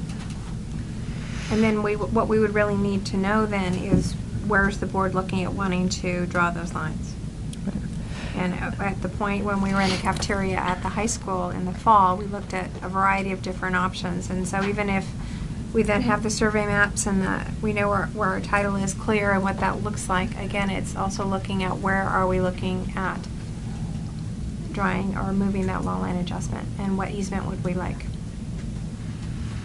And I think we were hopeful for a while. Kim Comment's been trying to find other groups that throughout the county or state or whatever that could use that property as a training site and help us with demolition if that's what we wanted to do.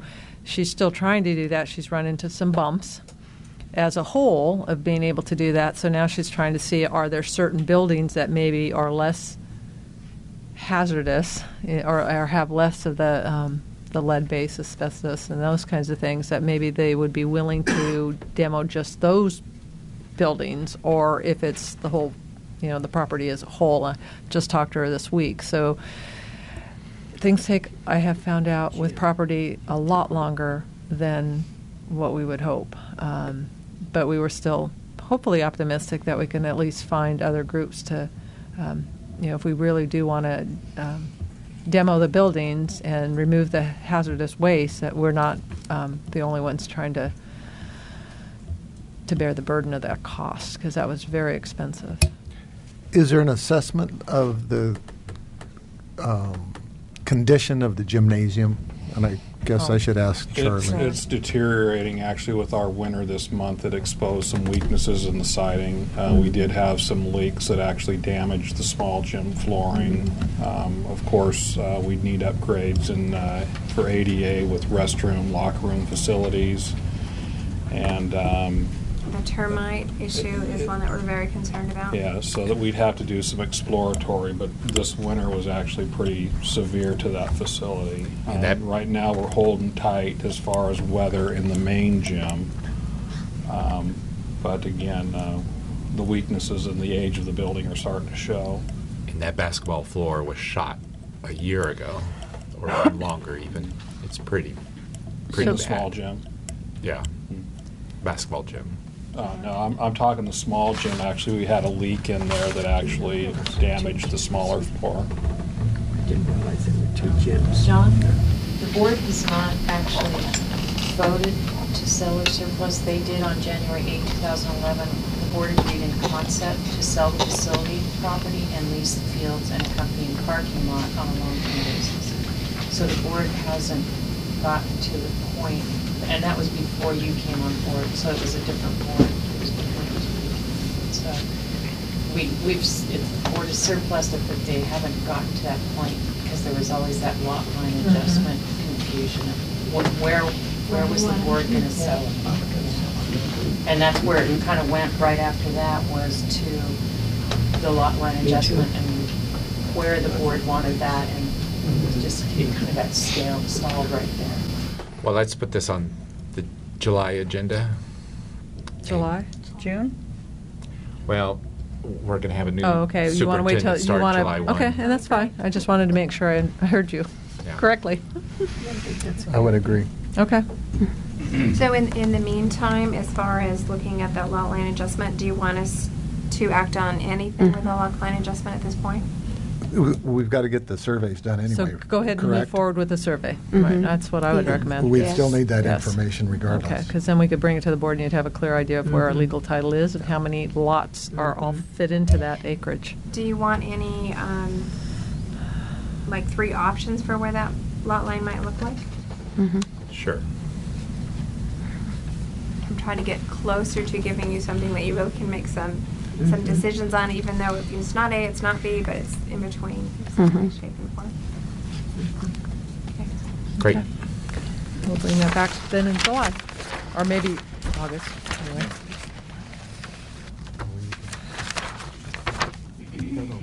So are you through? Yeah, he's only up on. Bring all this stuff up. I appreciate the opportunity to address the facilities issues in public forum. Thank you, John. Great. So just one question from me on the boys' locker room, so I have a clear sense of your guys' direction, is you would like me to continue to proceed with that upgrade? Yes, please. Okay. Get it done. It will most likely not be done at the beginning of the school year.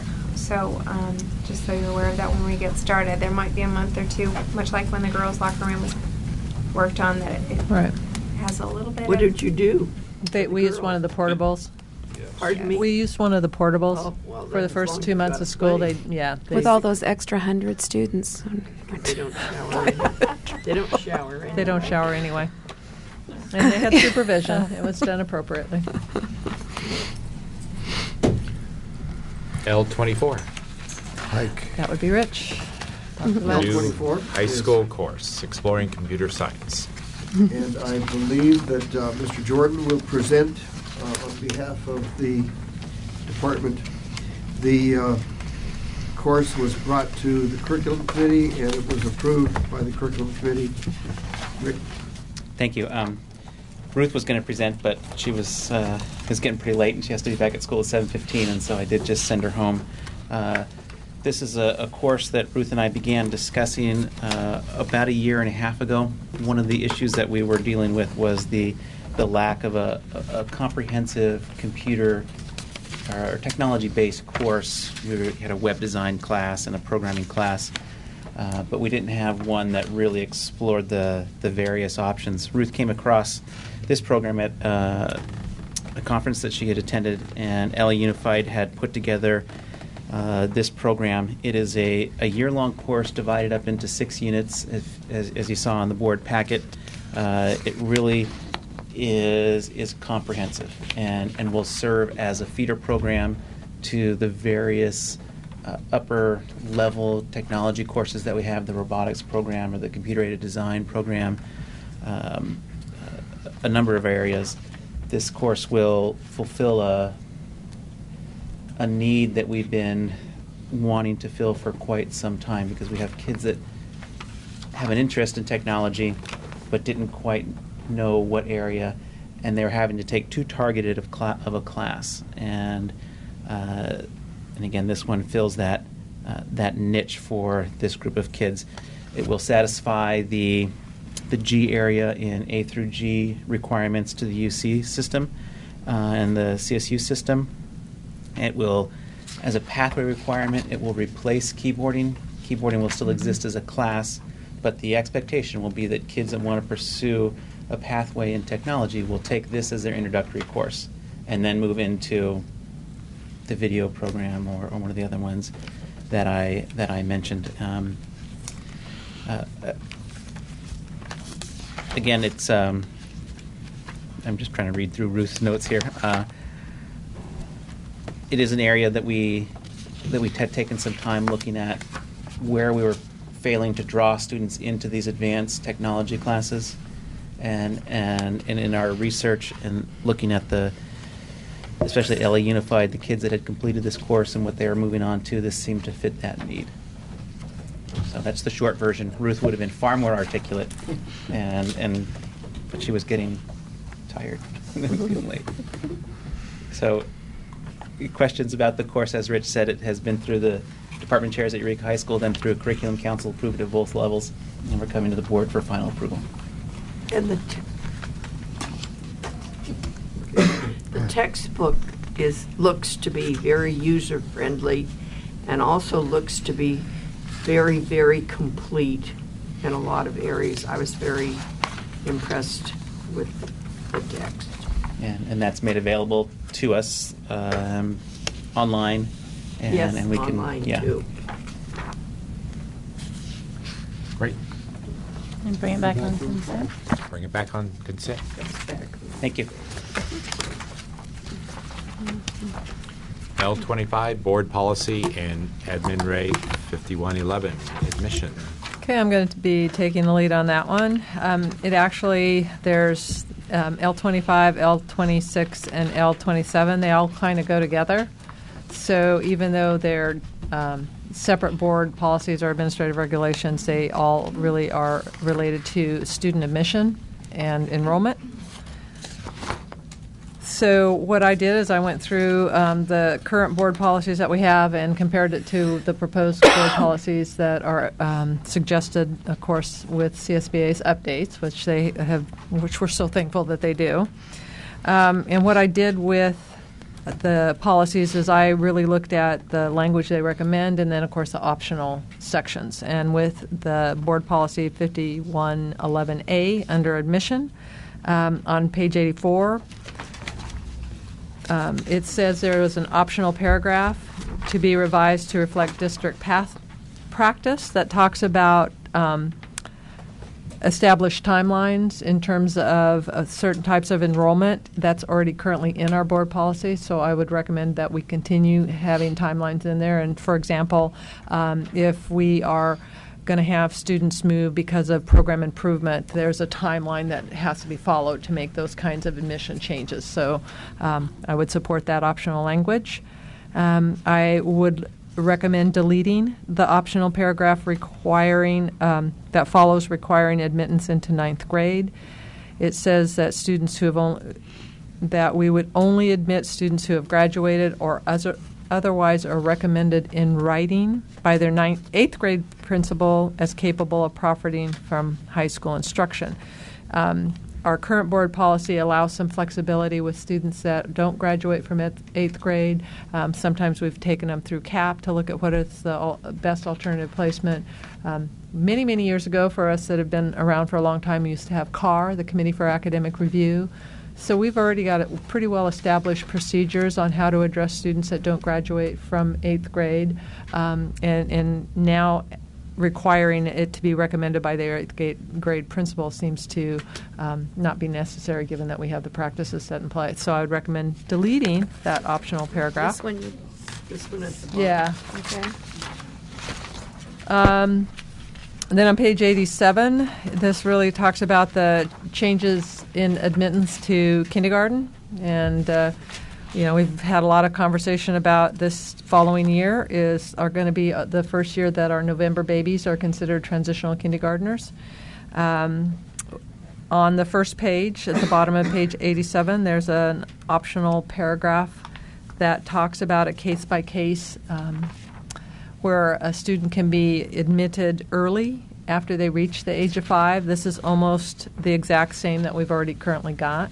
We've allowed options for students who have turned 5 now after December 2nd based on certain criteria. I would recommend we continue to be able to have that option even for the November babies based on the same type of criteria. So I would recommend we include that optional paragraph. The same with on page 88, the first optional paragraph, where it does say, though, however, I would also recommend keeping that so it gives us some discretion if our class sizes are full. we can say no and look at a class that might be available in one of our other sites, or that we are going to say no, we're going to not take that 5-year-old or that student that turns 5, November 15th, because we can't because of contractual class size limits. So we currently also have this language, and I would recommend keeping it. Bottom of the page, same thing. I would recommend we keep that optional paragraph. It's very consistent with our current board policies. I don't know if there's any questions about that one, but basically, with the exception of the one deletion, I would recommend that we accept it as proposed.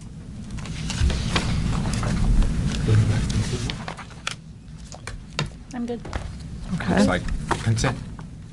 Put that to consent. And so this talks about the criteria for residency. Oh, I guess I should wait till John. L26. Sorry, John. L26 has to do with administrative regulation district residency. And again, I did the same process. I pulled up our current regulation to compare what the changes were, or if there were any changes. On the first page, bottom of 91, there's an optional paragraph. I would recommend that we keep it as we currently have it in district policy. 92, I had no at the top of the page, there's another optional paragraph. I recommend we continue with that. We already have that in our current board policy. There were no other changes on that page. Recommended. Page 93. Can I ask a question before you move on? Okay. I had to back up. On the bottom of page 91, you just said, in addition, district residency status may be granted to a student if at least one parent guardian is physically employed within district boundaries. Yes. So I have a question when you prioritize. Mm-hmm. So if you're granting residency status, are you not saying that there is no longer a difference between parents who reside in, because we've bumped people because they only work in? So does that change the order of priority that we... It's currently in our board policy. All it says is that we are granting them to be a student of our district. It isn't necessarily granting them to be a student at a particular school. Okay. So that would be like if a parent, if maybe they even live in Arcata, but a parent works right in Eureka, then they're granting them a student in our district, not necessarily residency in that school boundary, and Correct. getting the same preference as people that live in that school boundary. Correct. And it says we may grant it, and we don't have to grant it.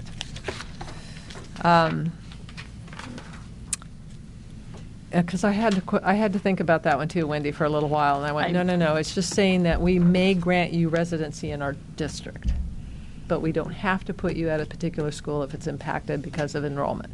Okay. You don't have that same priority. 92, I didn't have any. Like I said, the one optional paragraph, I would recommend we continue. 93, didn't have any changes or recommended optional sections.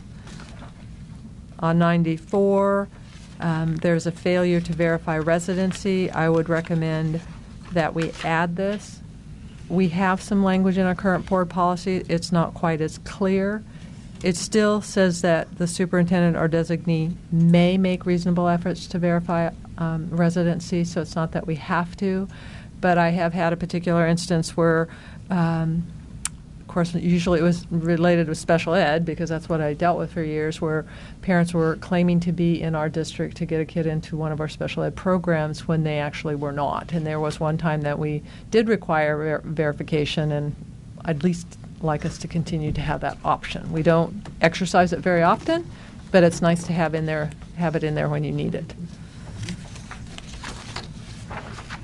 Okay, John, I'll wait now. Consent? Yeah. Yep. Okay, L27. Okay. On page 97, at the very first sentence, I would recommend that we add a word, because it's in our current board policy. And it says for purposes of determining eligibility for enrollment in a district school, district residency status may be granted to, and this is the addition to be consistent with what we currently have, an elementary student, if at least one of his or her parents, guardians is physically employed within the district. That would be keeping in line with our current board policy. Doesn't apply to secondary? In our current policy, it does not. If we don't add elementary, then it would.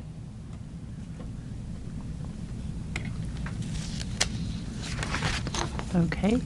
Why would we not want it to apply to Yeah, secondary? why? No, it already does. No, our current policy is elementary only. So I was saying if we want to be consistent with our current policy, then we would add elementary. To me, I think it's more important that we give some assurance to elementary parents that their child can be part of that we would accept residency because of employment, because they usually have daycare issues and childcare picking up issues.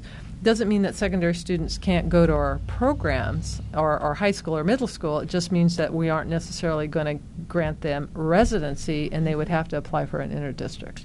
Well, I guess it Why wouldn't would really we matter make because we only have one junior high. It's not like if you have two, right? Then it would make a difference. Right. But if we only have one, then One No, right one they're now. gonna go again, to. we're not talking about placement in a specific school, but Right. allowing Right. residency for there's attending always- one of our right. district schools, whether we Right, have there's one or always six. an interdistrict policy.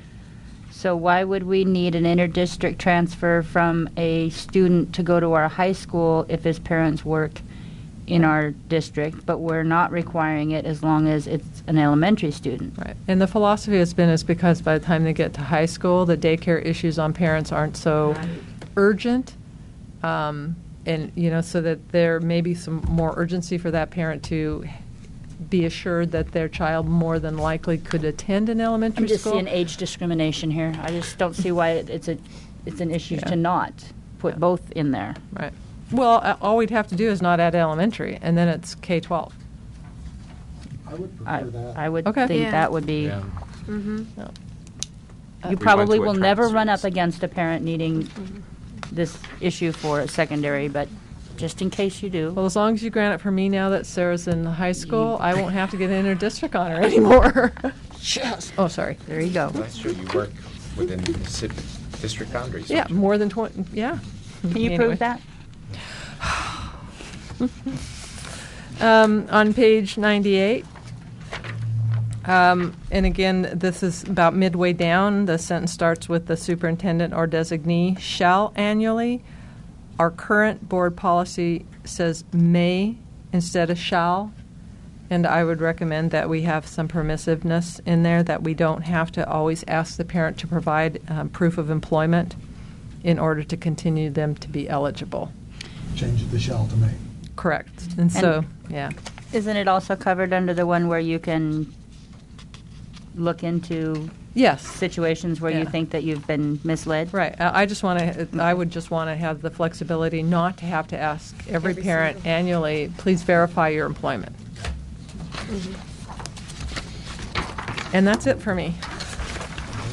Consent? Consent. Consent. L28, Admin Reg 6162.51.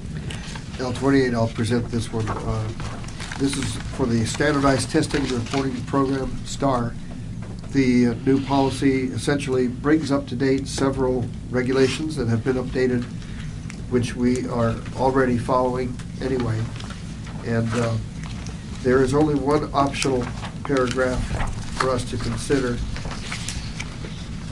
On page 102, at the top, it is an option to administer the STS, which is the standardized test in Spanish, in addition to the CST in English, if we determined that the results would provide useful information. We have no need to do that because we don't have any programs that provide instruction in the Spanish language, so I would recommend deleting that paragraph. The rest of this is good as is. They're regulations, procedures that we're already following. and it updates the policy. Consent. Bring it back. Okay, and there is no need for a second closed session. Correct. So we are adjourning at 9:35.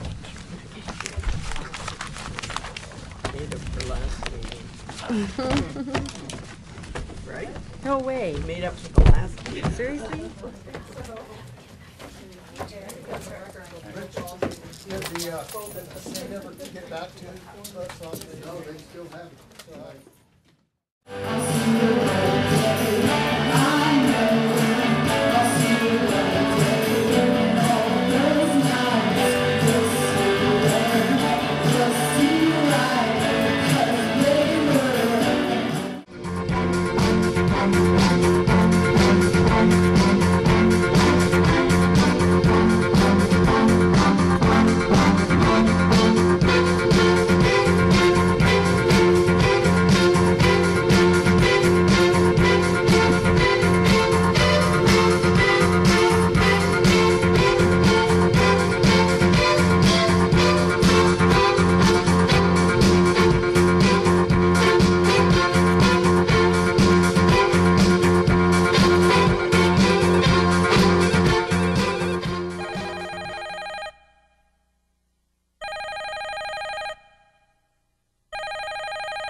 Enjoy your guys' circle jerk. So were you told you couldn't let your children play? Yeah, gave me a ticket to boot. I don't know what. I've